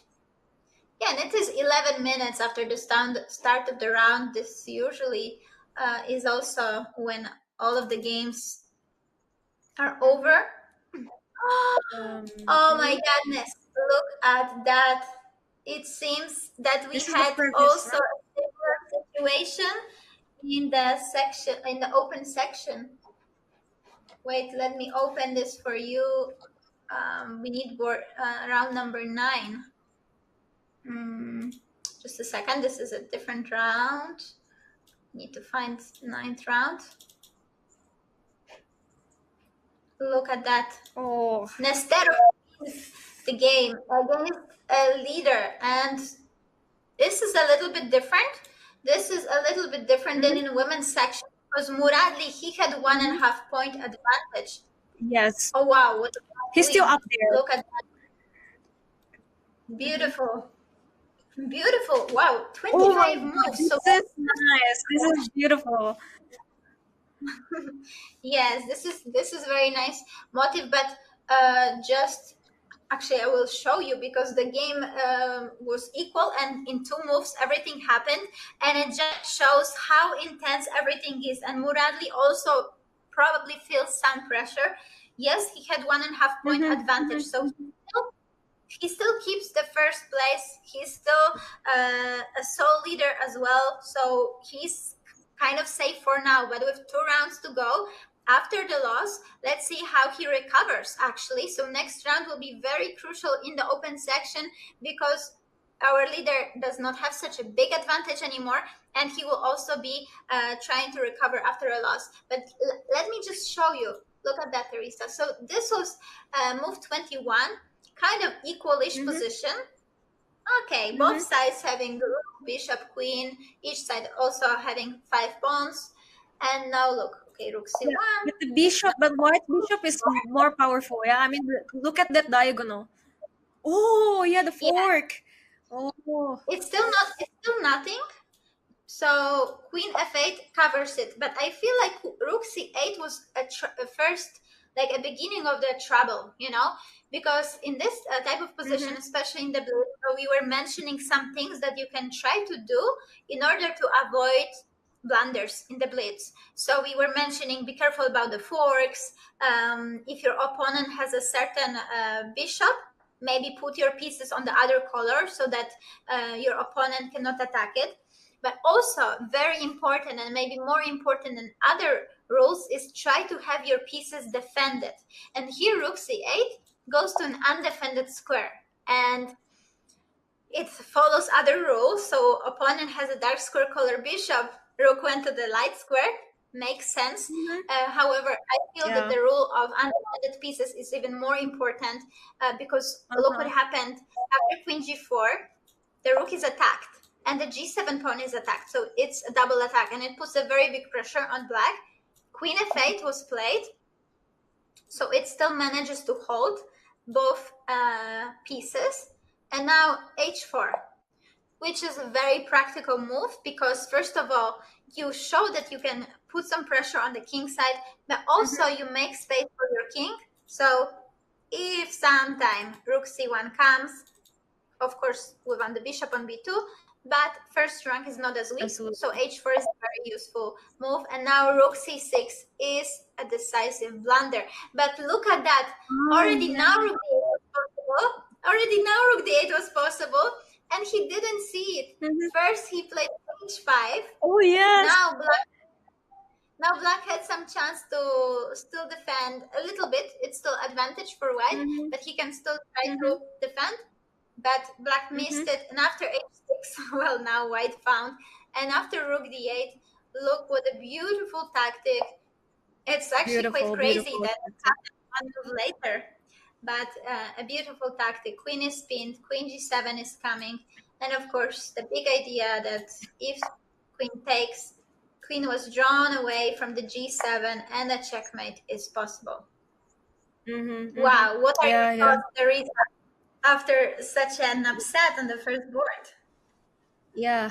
I think if I had, after I had this kind of position, if I were playing white and that is the last round of the day, I would have a very nice sleep at night. Yeah, I mean, to end the day with beautiful tactic is like, for chess players, it's like I don't know, it's very nice. It feels so nice. Yes, I could smile all day and stuff like that. So yeah, this is. But yeah, regardless of this result, that Mahamat just defeated by Arseny, he's still up there leading and probably share same points with some players. Uh, no, no, no. Still, he's still up there because he has 7.5 points. And Yeah, now the closest points. Yes, and yeah, probably we can do the sum up of the open section so that we can show the more interestingly with showing it. Oh wow, but look at that. Maybe we can take a look.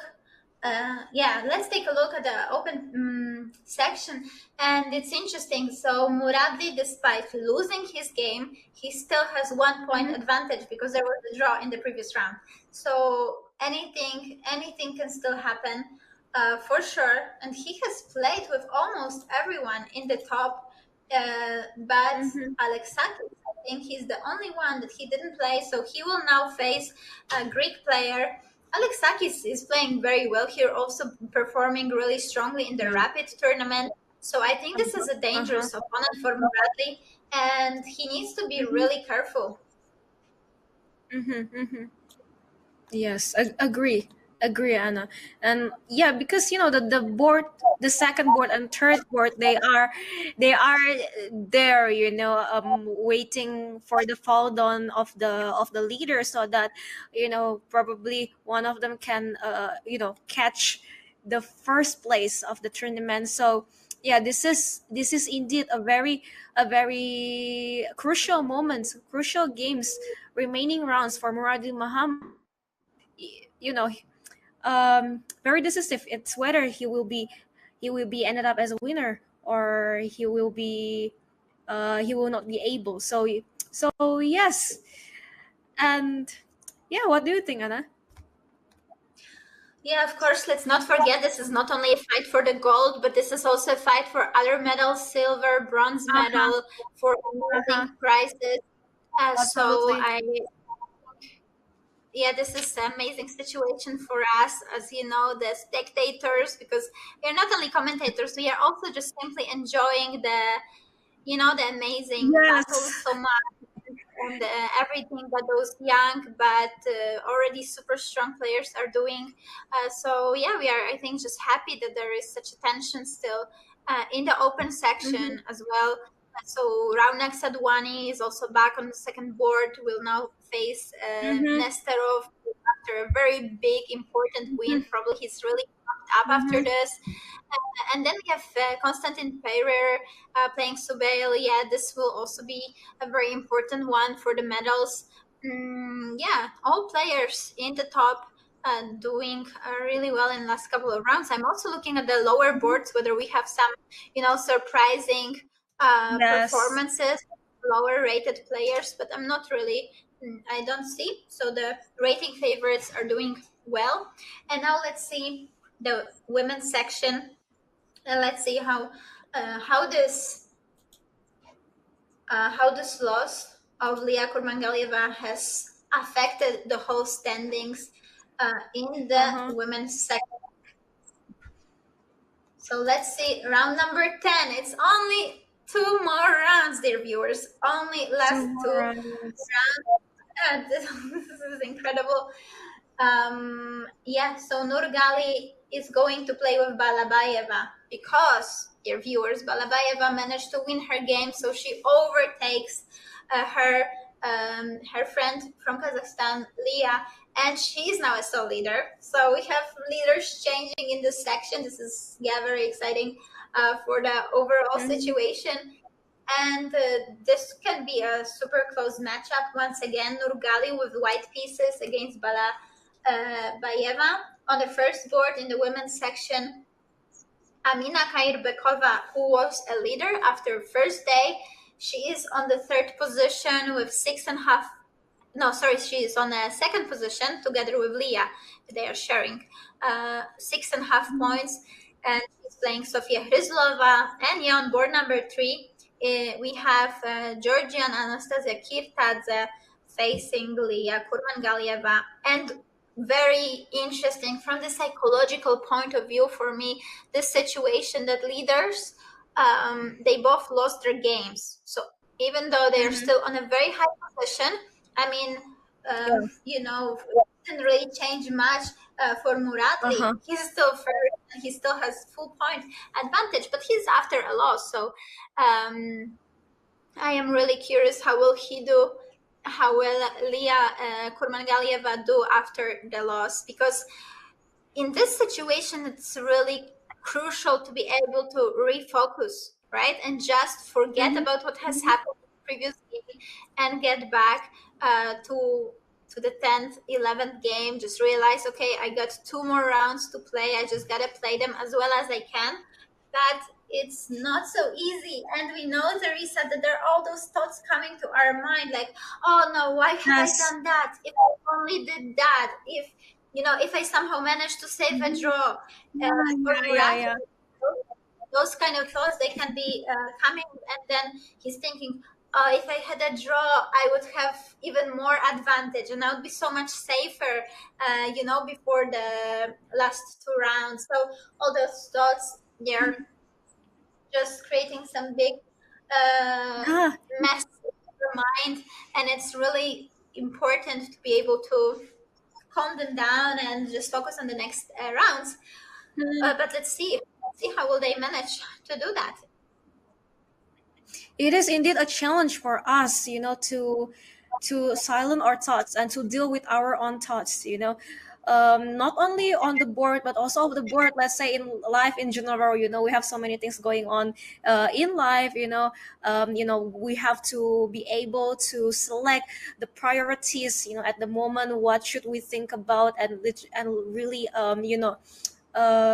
get our mind clear, and especially during competitions, during crucial moments like this. And I believe we all of them here are all experienced players, but regardless of that, there will be still tension, for no matter how long they already have been playing chess, and for no matter how often they already have been playing prestigious world events like this. But of course, when it comes to these moments, we can't deny there will be always some tensions. And here we come again to the previous point that I made at the beginning, that every player has their own way to handle this kind of situations, and anything works, they can really do that. And I had my way, and also probably and yeah, what I'm saying is what we tell to ourselves is matters so much. So a little tip: it is very important to tell ourselves good things, encouraging things, instead of pessimistic things, because what we tell to ourselves is matter, and it will really affecting our confidence. And so yeah. But I think everyone is having their own method, and they know themselves well, what suits them well in this kind of moments, what should they tell to themselves. And so yeah, in psychological point of view, this is very interesting. And who's going to be the winner is not only who's managed to be able to win on the board, but also off the board, how to handle all the stress and how to handle all the pressure. Because the non-technical thing is plays a very big role in Blitz. And also, not to mention lucky factor is there, and so many things is deciding the result, and external factors as well that we cannot really control. So this is what makes Blitz special in my view. And of course, it's very exciting, Anna. 2 more rounds, and yeah, we'll see what will happen and who's going to be the winners. Yeah, absolutely. We already talked about this psychology before, and now you mentioned feeding ourselves, kind of our brain, with the positive thoughts, right?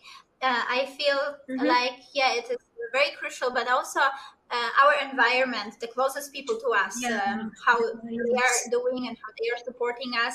Of course, in terms of junior players, it will be usually parents first and coaches. And we already also talked about tennis today a little bit. And there is this interesting documentary on Netflix. I think it was something about coaches in different sports, and there was also one tennis coach, and he Mm-hmm. was coaching Serena Williams for some time, and he mentioned this interesting fact that she was struggling during one Wimbledon. Probably all the viewers Mm-hmm. know what a Wimbledon tournament is, right? It's the most prestigious tournament in tennis, and Serena being the great champion she is, but she was struggling in this tournament. And he mentioned in this documentary that what he did, he actually told her on purpose that the shots that she was thinking they were bad shots, he told her they were so good, and he Yeah. especially tricked her. So he was kind of refocusing her. Those thoughts that she had negative about her play and her performance, he was kind of Mm-hmm. trying to change them into positive thoughts. No, Mm-hmm. this was a good thing. Actually, they did great. And so suddenly Yeah. she had Yeah. nothing negative about her game, and her confidence went really up. So, and he did it on Yeah. purpose. It, Oh. after the tournament, you have to approach things a little bit more. Um, just objective and just focus on what can really be Mm-hmm. improved. But during the Mm-hmm. tournament, the Mm-hmm. psychological factor is so big, so great that sometimes it doesn't Yeah. really matter so much what you do objectively well or not, but it matters Yes. what you believe, Yes. think of yourself. And so Yeah. important to program ourselves, and hopefully the Mm-hmm. environment Mm-hmm. is also positive, that can help Yes. us to just stay really positive. And yeah, so you Totally. mentioned Totally it. agree, Anna. Yeah. I mean, it is lucky for players who have like a very understanding coach, not only about technical things, but also non-technical, And also, it's very important for us to actually can be very selective to give access to people in our lives, because not everyone, can understand us, especially as professionals, as athletes, and environment matters a lot. So, yeah, make sure to have like a good and supportive environment in order to have a good athlete's life in general. Yeah. So Yeah, now that's it's just started. great. Let's get back into the games, Anna. I can't. I mean, it's getting tense. It's getting. Okay. I cannot even explain. Let's just see what will happen on the board. Yes, and I think we should follow this one, this game indeed. We have Alexakis against Muradli, and reminding you, Muradli, he is a leader indeed, but he has just lost his game. And let's see how he's going to deal with that, how he's dealing with the fact of being a leader for so many rounds from the very start of the tournament. And now, after first loss in the event, yeah, how is it going to affect him, or is it not going to affect him? Let's see. I believe White has chosen some less known, less played line, so not going so quickly. Knight c3 in Sicilian, but f3, it allows Black quite a good game with e5 and this a5 move, Mm-hmm. so this is well known. But we see half a minute gained on the clock for White, so in the Blitz, it's more important very often than some small opening advantage. He still has a Yeah. normal position with white pieces, and he gained this time. So And practical and decision this by is a white.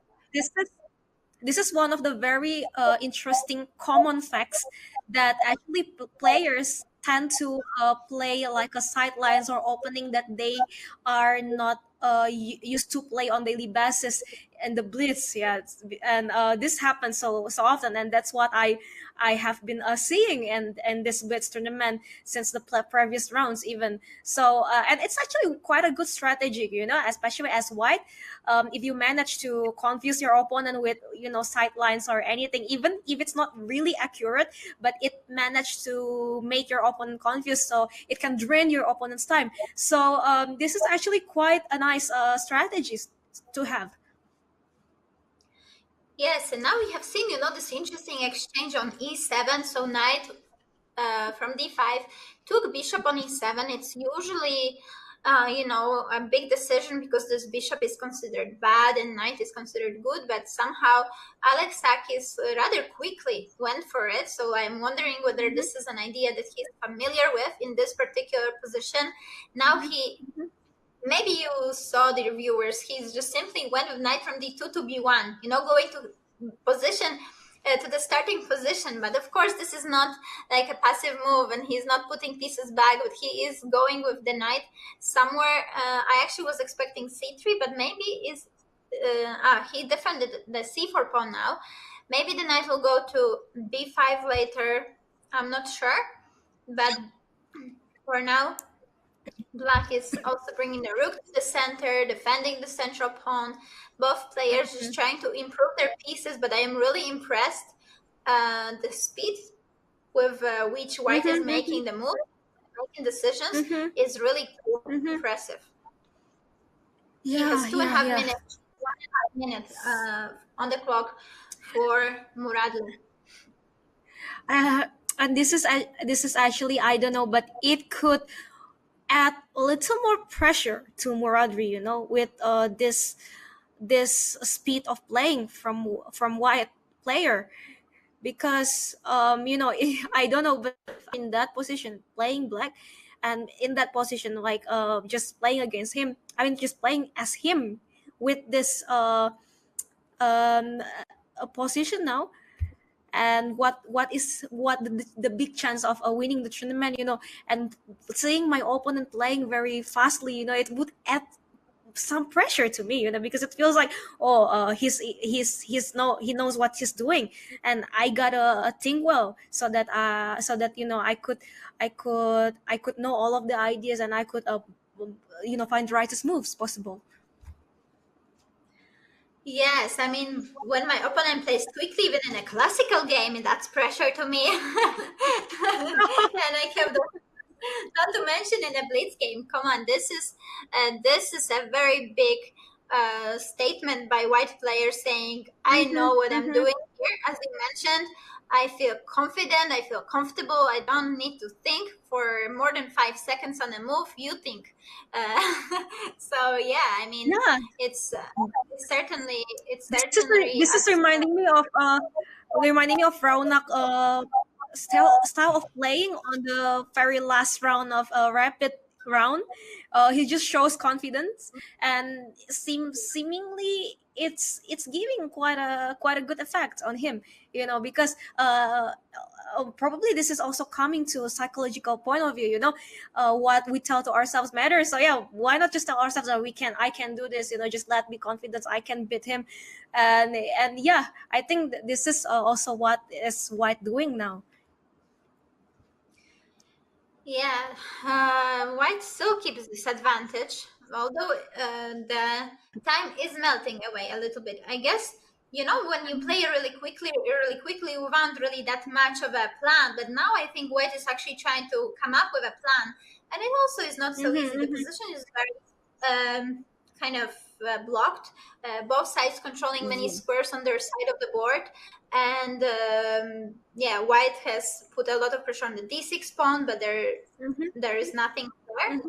White also, Black has those tricky knights, also controlling many squares. And it's funny what Muradli has just done. He just moved the king to the corner and back, saying, I got nothing to worry about. I can move the pieces back and forth.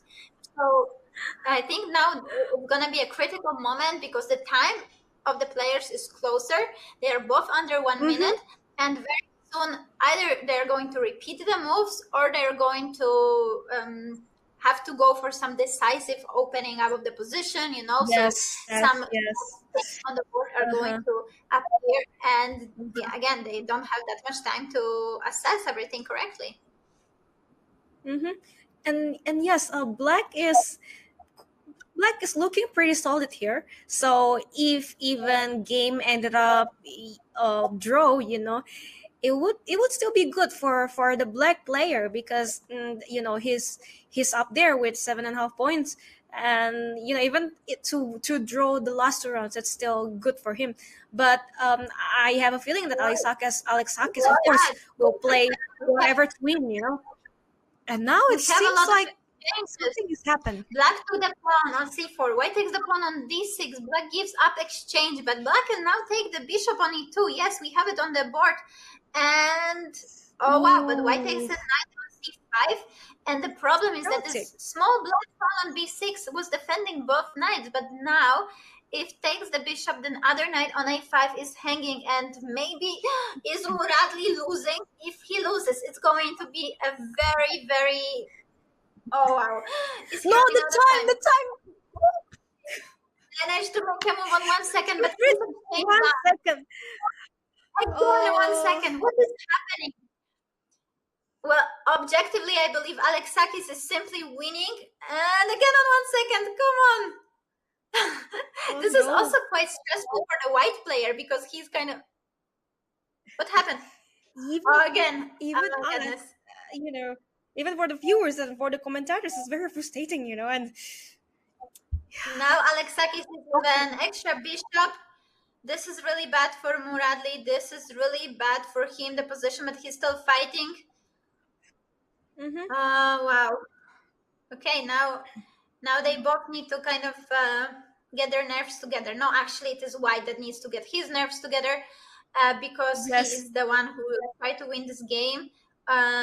He will probably manage queen d7 is some idea, queen going forward, but it's not so easy to break through still. I mean, it's winning, of course. He's a bishop up, but the nerves are there also for him. He's also fighting for the medal. If he wins, he's actually going to be sharing the first place. And yeah, I mean, the idea on how to win this position is, to slowly improve the position without avoiding perpetual check. Yeah. Yeah, I think it's not really possible. Like, yeah, of course we want to avoid the perpetual, but somewhere you need to break through. I think he's trying to go with his king toward the a pawn to be able to attack it with two pieces, somehow putting pressure. Now it is also good for white that there are no checks really. Okay, black is trying to find the checks. White also going under 10 seconds, so this is tense. But of course, white is a piece up. White is still a piece up. He's going forward with the king. He will try to attack the a pawn with his king somewhere from behind.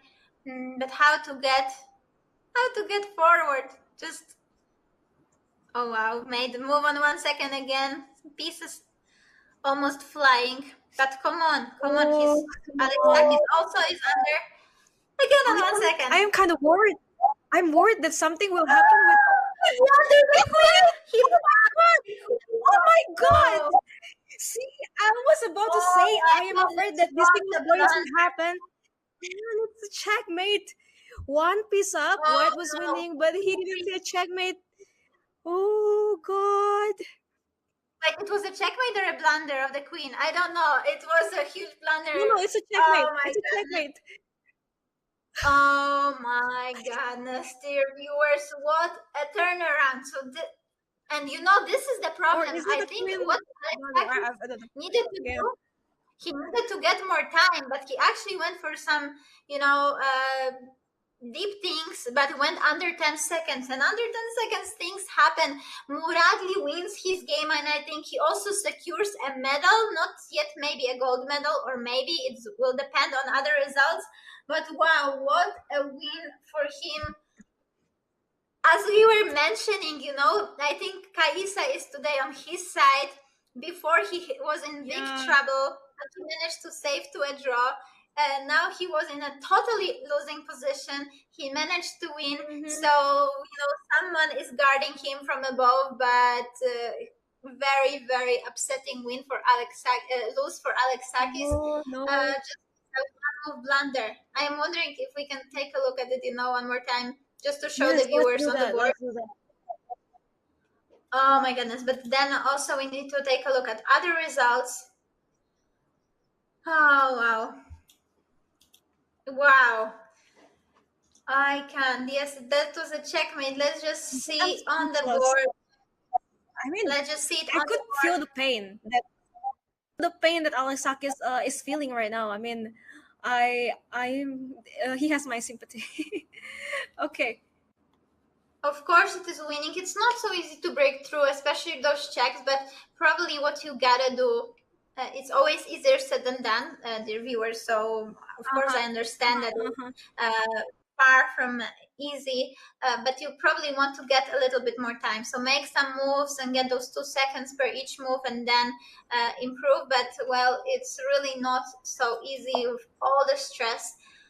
And here it seemed that the Yeah. quiet is doing a nice progress, and suddenly, out of nowhere, Queen B3. Checkmate! Oh, I don't know. I was thinking he's blundering the queen. Of course not. But it is just a checkmate. There is nothing. Queen is cutting this unbelievable. off. Oh my goodness. I am speechless. Me too. Me too. I was very shocked. I was, I mean, this is, yeah, this is also the thing in psychological fear, when we are leading, or when we are having one piece up and a totally winning position, we felt that pressure, and we felt like, okay, I have to win this because I am a piece up, and we ignore the fact that to assess it fairly, objectively, that is actually hard, that is actually not easy, but because we tell ourselves like, okay, I'm a piece up, I gotta win something, like if I don't win, then I don't, it means that I don't play good. So there are some battle in our minds too, so this is, I think, what was happening also with the white player. Eh, I mean, yes. So yeah. This is just insane because if the game was won by Alexakis, we would have a huge sharing of the first Yeah. place. Instead, the situation is completely different.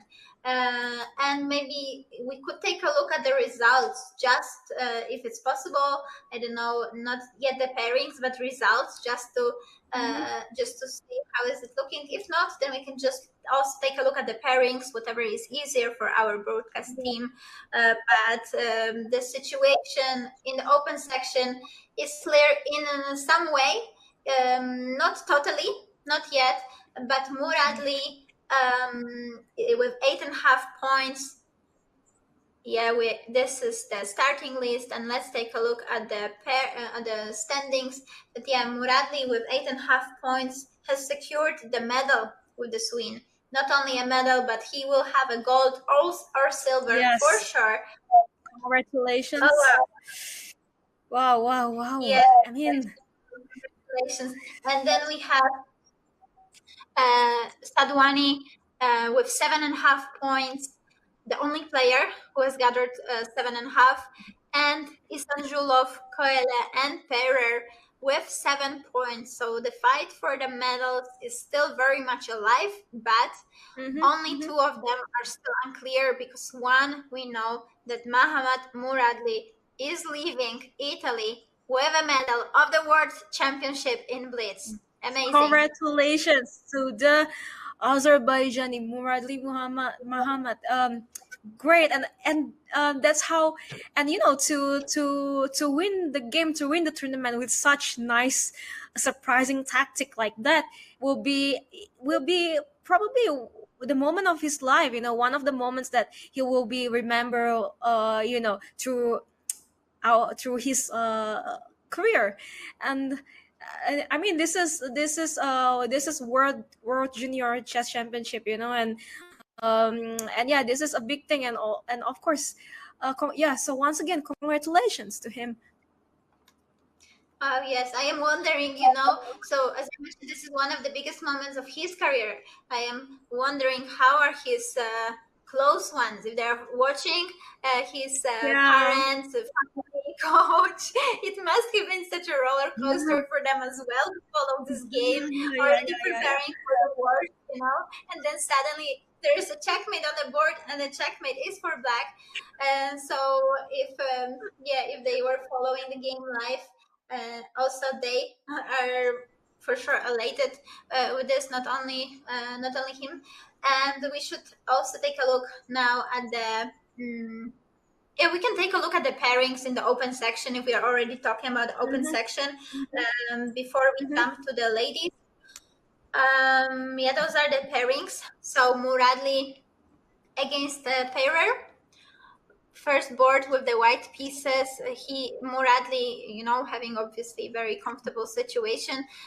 Konstantin, he wants to win because win gives him a medal. Draw doesn't give him anything, most likely. So this will also be an all-in battle, even though a draw is fine for. Oh no, wait, is draw? Yeah, draw is fine for Muradli.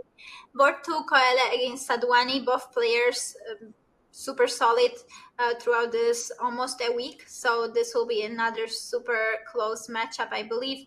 And Isanjulov against Sahidi.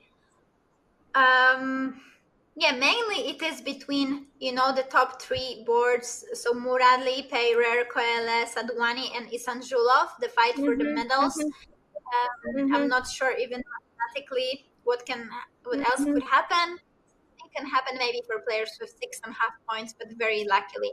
And this is why also for Alex Takis, it was an extremely painful loss. Now with 6.5 points, he has slight chances only for the medal. But yeah, this is what awaits us in a little bit over 10 minutes. So let's take a look at the women's section. Yeah.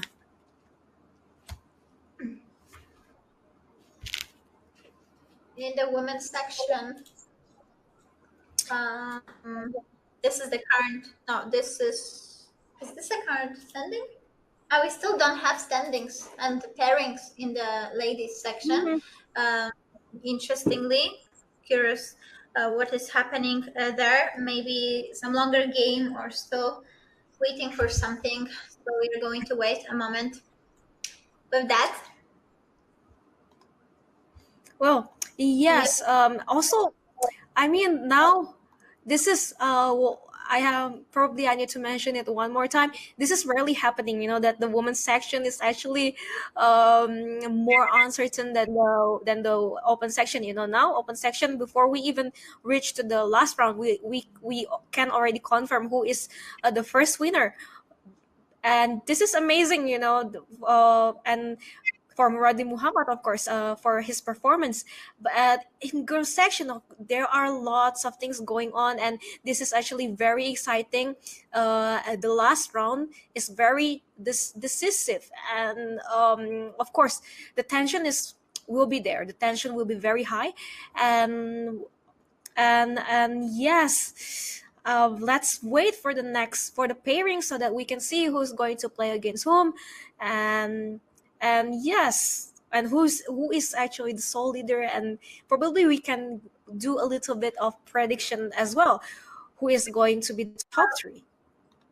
We have the standings. And again, ladies from Kazakhstan are dominating the whole field completely.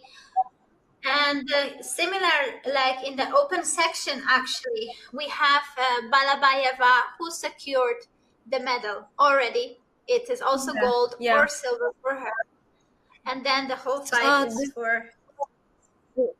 Probably one thing that we can confirm, the gold will be for Kazakhstan, yeah, regardless who is the player, but Kazakhstan will bring home gold. Yes, exactly.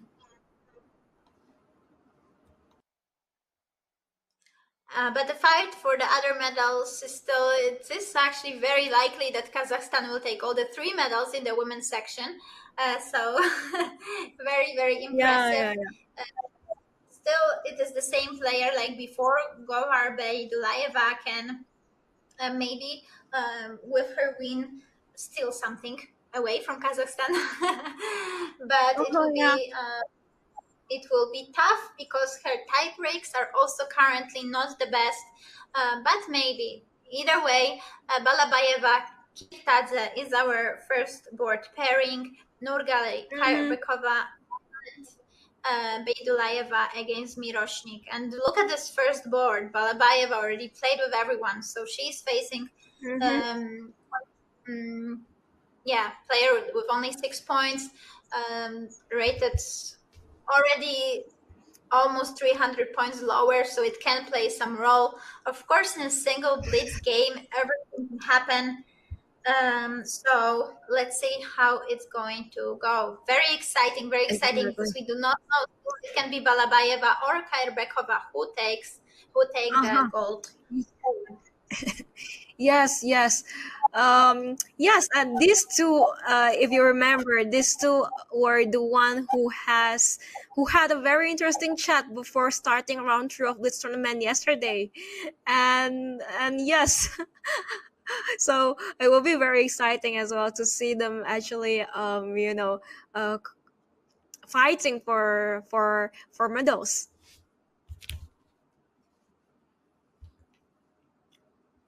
Yes, exactly. And what we have 7 minutes, right, till the end of the till the not the end, but till the beginning of the last round. The Mhm. playing hall is slowly filling up. I'm wondering how do the players spend this roughly 20 minutes that they have between the rounds. How do you think? Um, I personally would just I personally would just I would need some solitude, so I wouldn't be very I wouldn't be socializing much during breaks to just save my energy.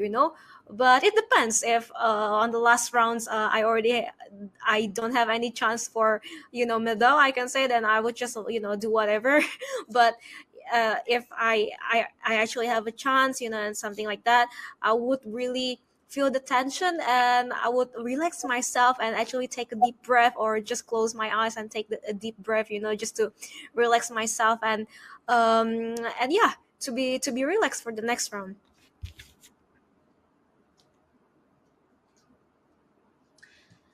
Yeah, absolutely. Absolutely. Gotta find your best way. Probably chatting too much and like too much socializing can for some people be kind of taking the focus away. On the other hand, there's such a big tension that for some it can be useful to try to take their minds off everything that's happening for a couple of minutes. Um, all right. So last round is starting. Ladies and gentlemen, are you ready? Are you ready? Last round is starting in 5 minutes, and as we were following the whole event, we have roughly 10 minutes. Uh, yeah, 10 minutes for each game. So it's 15 minutes, and we will know everything, dear viewers. 15 minutes, and we'll know the first junior world champions in Blitz, because this is the very first time that the event is held, and we'll also know the medalists. So as we were mentioning with Theresa, this can be a life-changing moment for so many of them, and next 15 minutes are going to decide so many things. This is, yeah, absolutely amazing, exciting, and I can't wait to see what's going to happen in those next 15 minutes. We see already players are arriving to the boards. 4 minutes. 4 minutes left. So, how are you? How are you, dear viewers? Are you excited as well? I hope that your favorites are doing well. Even if they are not doing well, this is a great experience because, of course, one of the most known and covered and exciting events of the year. Every year at the end of the year, we have a World Championship in Blitz and Rapid. Among all the players, not juniors, usually happening at the end, very very end of December. So this is also a good preparation for the junior players to already fight in their category and get ready for this super prestigious event as well. First board is still empty. First board is still empty. I'm not sure if this is Wow. open, or women's section, but can we see an overview on the scene? Yeah, we have. Okay, so ladies are ready. Open section. The boys are still, getting their Mhm. strength and trying to chill off the board, but girls are here. And look, even though this is the last round that is going to potentially decide the championship, girls are chatting, so they are keeping it friendly despite all the tension. Yeah.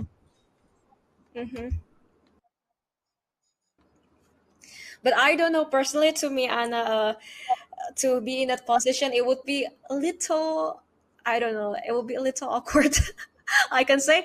But okay, it's nice to see, yeah.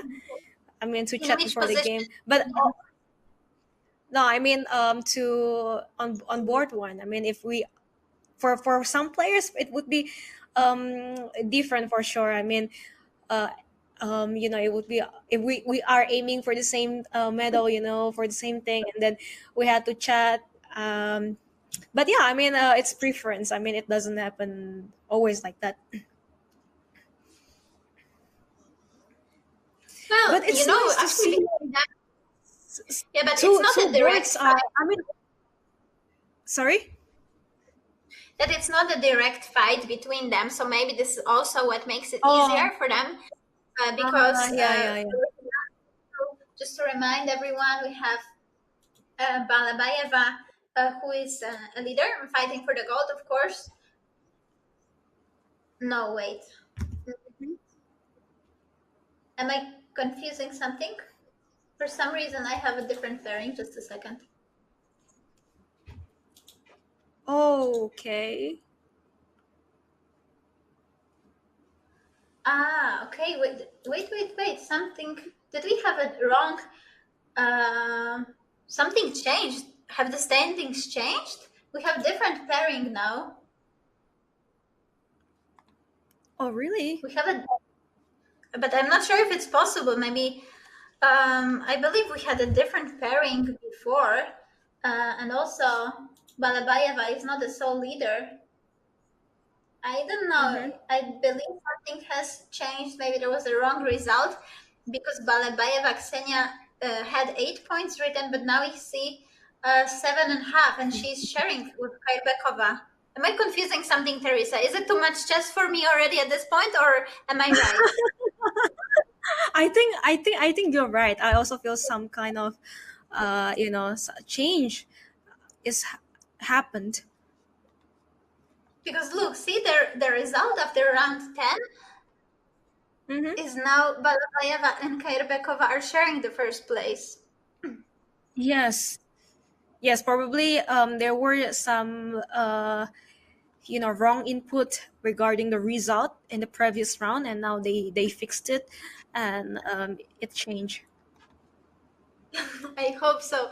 I hope so. I hope I'm not going crazy from such a dose of chess. Well, yeah, I think yes, Anna, we're going to the end the event. Yeah, I mean, this is the very last round, and I can't believe now it's just started. Let's do this for the last time in this event, Anna.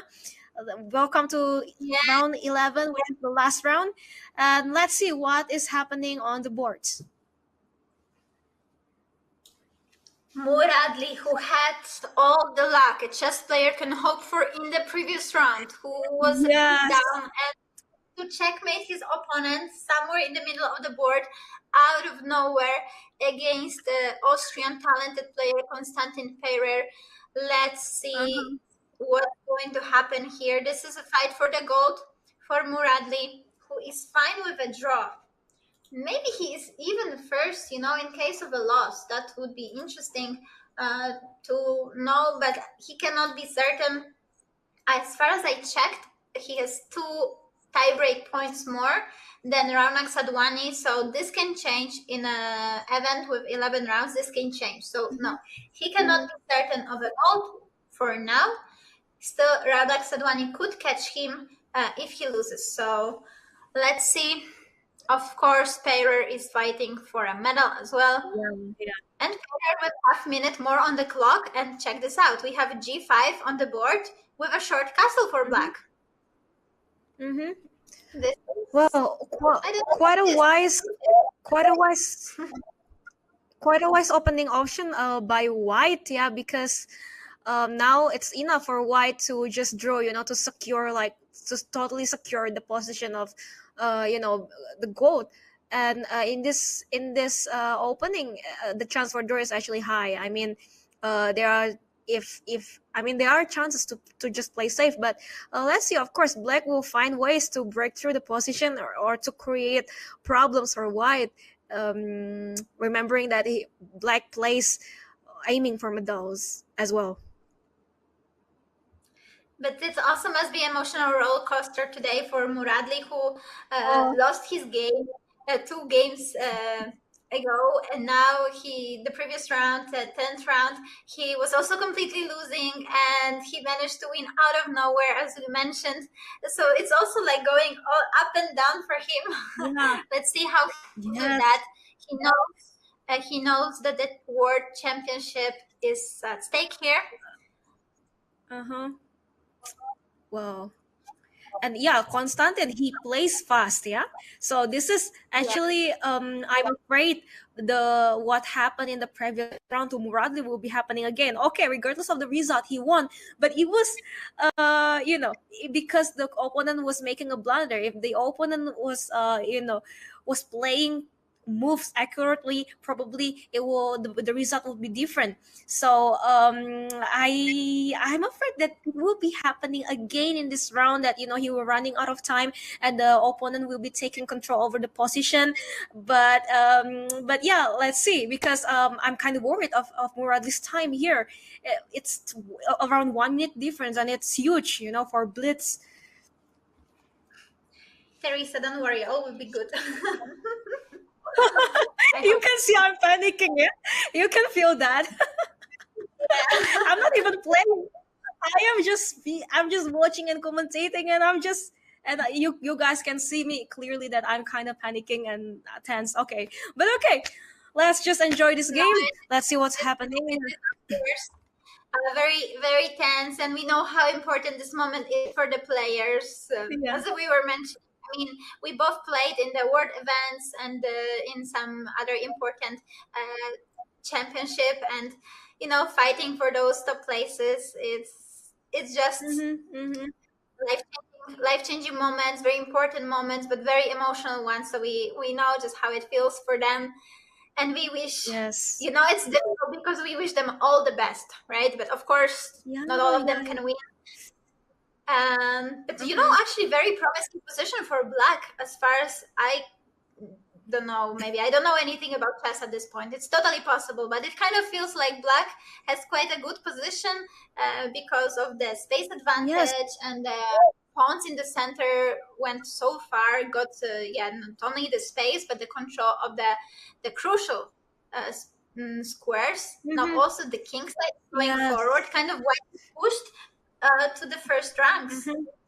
And a piece sacrifice. Check this out. Muradli takes the pawn, gives up the piece for the central pawns. What a decision. Very interesting. But there are a lot of Mm-hmm. pieces on the d file, so maybe he's claiming that something is going to fall. Two knights for Peirer are on the d file, and the rooks of white are attacking it. Yes. It's not an easy problem to solve for the Austrian player. Mm-hmm. What Mm-hmm. is happening? Yeah. I have no idea what is going on at this point. And also, black is going lower on time, and he just has knight that is hanging. White wants to take the knight. Also, other pieces are actually under attack. Yes, knight c5. Uh-huh. So, okay, black Ooh. gave the knight on e6. White refuses for now, but knight e3 is a tricky move, attacking the pawn on g4. Rook g4 is Mm-hmm. threatening. Rook g4 is threatening, and that will win a queen. Black has to do something about it, and quickly, because your time is also running. Yes. Yes. But do you think that it's quite a clear piece up for white here, regardless of probably the positional, some positional advantage, not even there for black, so it's quite Wait, promising for white, I why? can say. You mean why? Because it is black that has an extra piece, right? I mean black. Okay. Okay, We I'm have a going crazy. I'm going crazy. Don't listen to black me. blunder. There is rook Okay. d7. Wait, rook d7 attacks the knight, and rook g7 is hanging because the bishop will support the rook on g7, and white is winning. Yes, It seems that Muradli is about to become a world champion. No, I know. Still, rook f7 is I think covering it. so. Wait, I'm getting too excited about it. And queen Okay, so coming to maybe, play now. Should be. Oh, but I knight think this is jump. still very bad. This is still very bad for white, for black. Sorry, white has too many pawns. Black king is very, Uh-huh. very weak as well. Now queen d7 is threatening. How do you answer that as black? What do you do? Maybe rook d8. Yeah, probably. I'm not This looks sure. just bad. This looks just bad. Queen d8 instead, trying to cover There, everything, but it's knight really h6, knight difficult. h6, and it's done. And it's done. Very soon there should be some checkmate.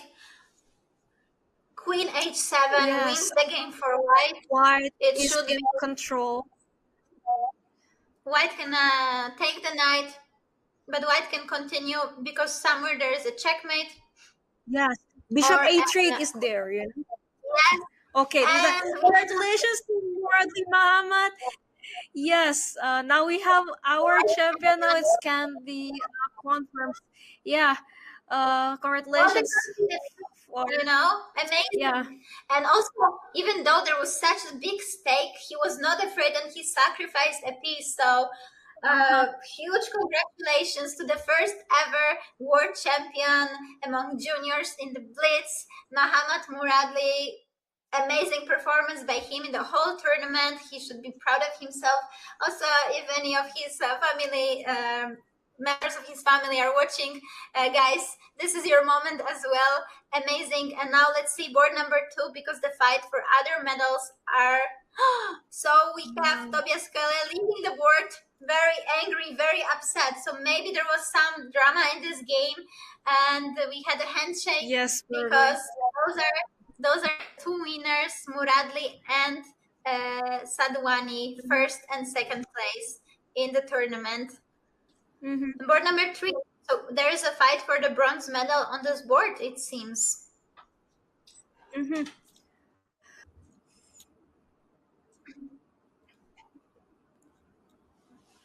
Here we have Okay. Sangilov and a draw. A draw means, what does it mean? It means we have no idea, ladies and gentlemen, who will take. There will be a couple of players, most likely with 7.5 points, if I am looking correctly at the standings. For sure, Muradli with 9.5 points is the winner, and Sadwani is a vice champion. And now Mm-hmm. we will have couple of players also, yes, here on this board, Subail and Alexakis. They are fighting for the bronze, that means. And the player with the best tiebreak, 7.5 points, and the best tiebreak is going to get the medal. Ladies And on yeah, the what fourth happens board. with the girls?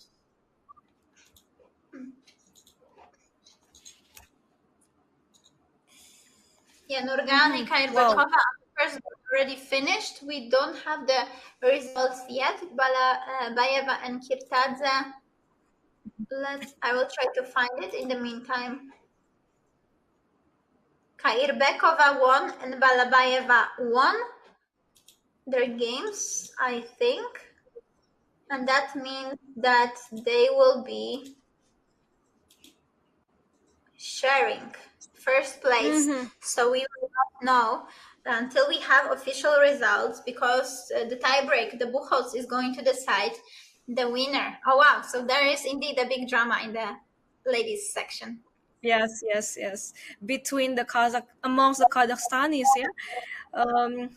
We will see who is going to be the first, the second, and the third.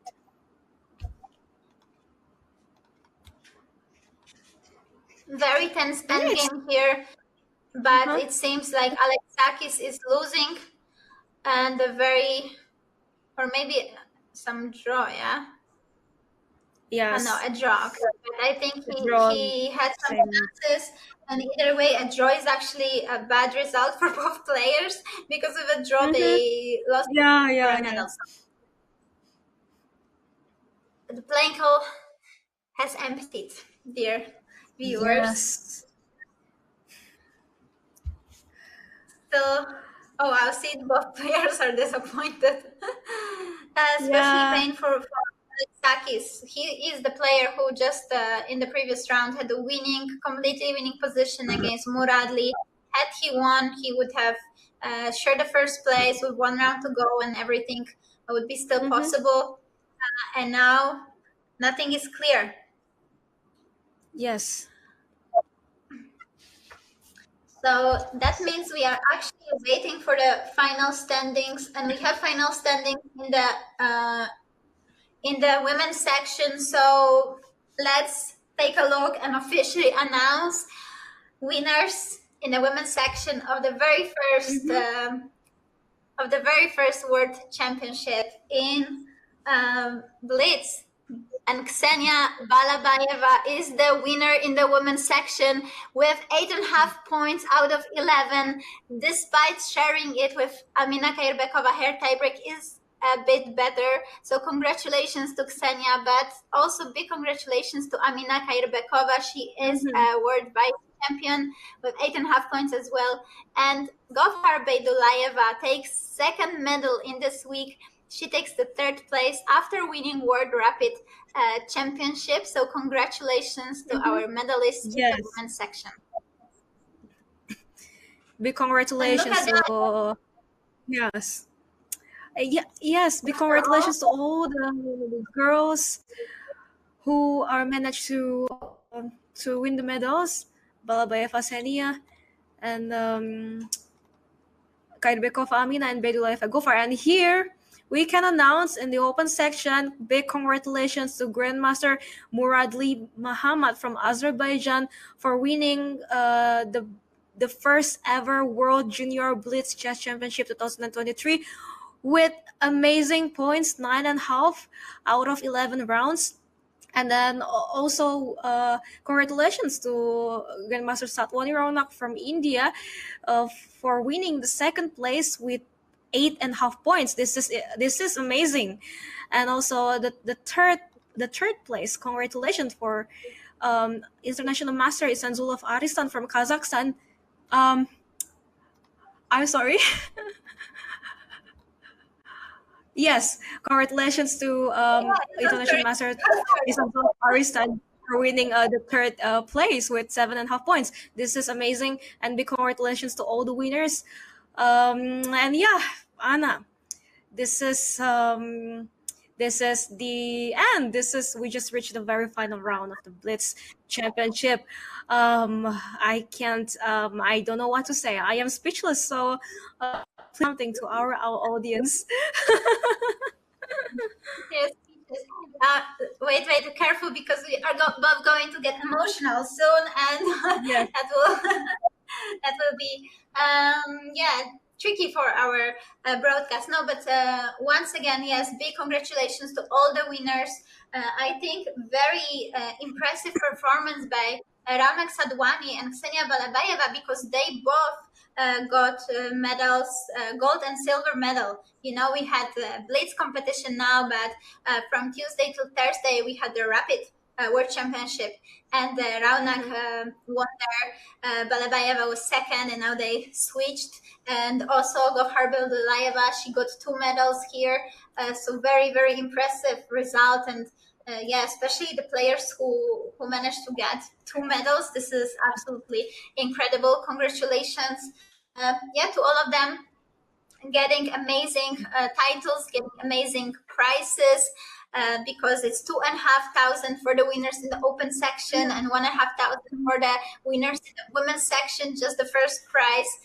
So incredible week. I hope for these players. I hope they are leaving Italy with amazing memories, amazing feelings, and I am certainly extremely happy and honored as well to have been commentating for you, dear viewers. Thank you so much for being with us throughout the week. No matter how long you have been watching, we still appreciate that you took the time to follow the games together with us. And Theresa, thank you also. But before I thank you, because that might take a bit longer, so I just wanted to also still come back to the viewers, because there were a couple of special viewers that I have to say special thanks to, and especially to my students who are following. So I just wanted to say to dear Eva, who actually asked me to acknowledge her on the broadcast. So especially to you, Eva, but also Natalie and Mariam and my other students. Thank you so much that you were watching, and it's amazing that also, young girls are finding time to follow the junior championship and kind of look what is waiting ahead of them, because in a couple of years maybe they will participate in this tournament themselves. So thank you to dear viewers again, and Theresa, of course, to you. You did such an amazing job. It was just such a pleasure to commentate with you. And to hope that we are meeting somewhere, not only online but also in person. Of course. I feel like I want to hug you. And yes, Anna, thank you so much. And yeah, how do I start? Of course, first of all, I want to congratulate all the winners. Congratulations to Grandmaster Muradli Muhammad from Azerbaijan to win the first time ever World Junior Blitz Chess Championship 2023, as well as Senia Balabayeva from Kazakhstan to win the first time ever as well World Blitz Chess Championship female 2023. And yeah, big congratulations to all of the winner, and I cannot believe that this is coming to an end, and yeah, it's been 5 days, and since day one, I mean, of course I want to say thanks to, as okay, I probably will get a little emotional if you'll excuse me, because I still can't actually believe that I am doing this, that I have done this, and this is just finished, I can say nicely, because this is my debut ever commentating. And also I just can't believe when first I got the offer, the organizer reached me out right a week later from this event from happening, and I was just woke up from my nap, and I was like, what is this email, am I reading it right? And yeah, FIDE reached me out to be a commentator. I have no experience. I have never been streaming online before, never done streaming at Twitch or whatever, as let alone commentating, and in such a prestigious event, world event, and also for this World Junior Chess Championship Rapid and Blitz 2023, the first time ever from happening in history. So I was like, of course I will accept it, but I had my doubt, of course, will I able to do this and etc, and then they informed me that I will be co-commentating with woman international master Anna Kantane, and the first time we talked, and I could really feel that, okay, luckily I have you, because she also gave me so many useful tips, and as Anna is very experienced, and this is my first time ever, and yeah, I'm very lucky to have you here. And also I've been receiving so many kind messages from many people, on Instagram, on Facebook, especially the Indonesians of the audience from Indonesia who loves chess. They saw me, and then they're surprised that I am commentating, and they are supporting me, and I've been receiving so many positive feedback, and I just can't believe that I can say probably I have been doing it pretty well. So yeah, thanks to everyone who is believing in me, and also for FIDE who has of course believe in me and giving me this opportunity. And before I didn't know that I could do this, and now I know, and probably I would love to do some commentaries again, because it is very fun, especially with such an amazing partner, you, Anna.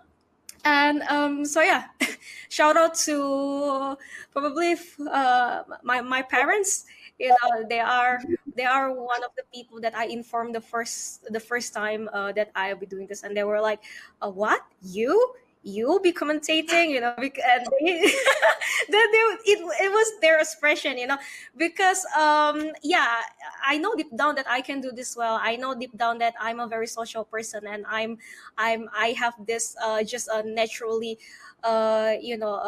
yes, of vibrant energy, and yeah, and my sister, I am Irene Sukandar. I mean, she just did commentary in the World Cup 2 months back, the whole tournament, and I mean, it was such a big surprise as well for everyone, and yeah, it is such a coincidence as well that me as her sister now is starting, of course, the role as a commentator as well. And the fun fact, she is also now commentating on the same days and at the same time with me in Qatar Master 2023.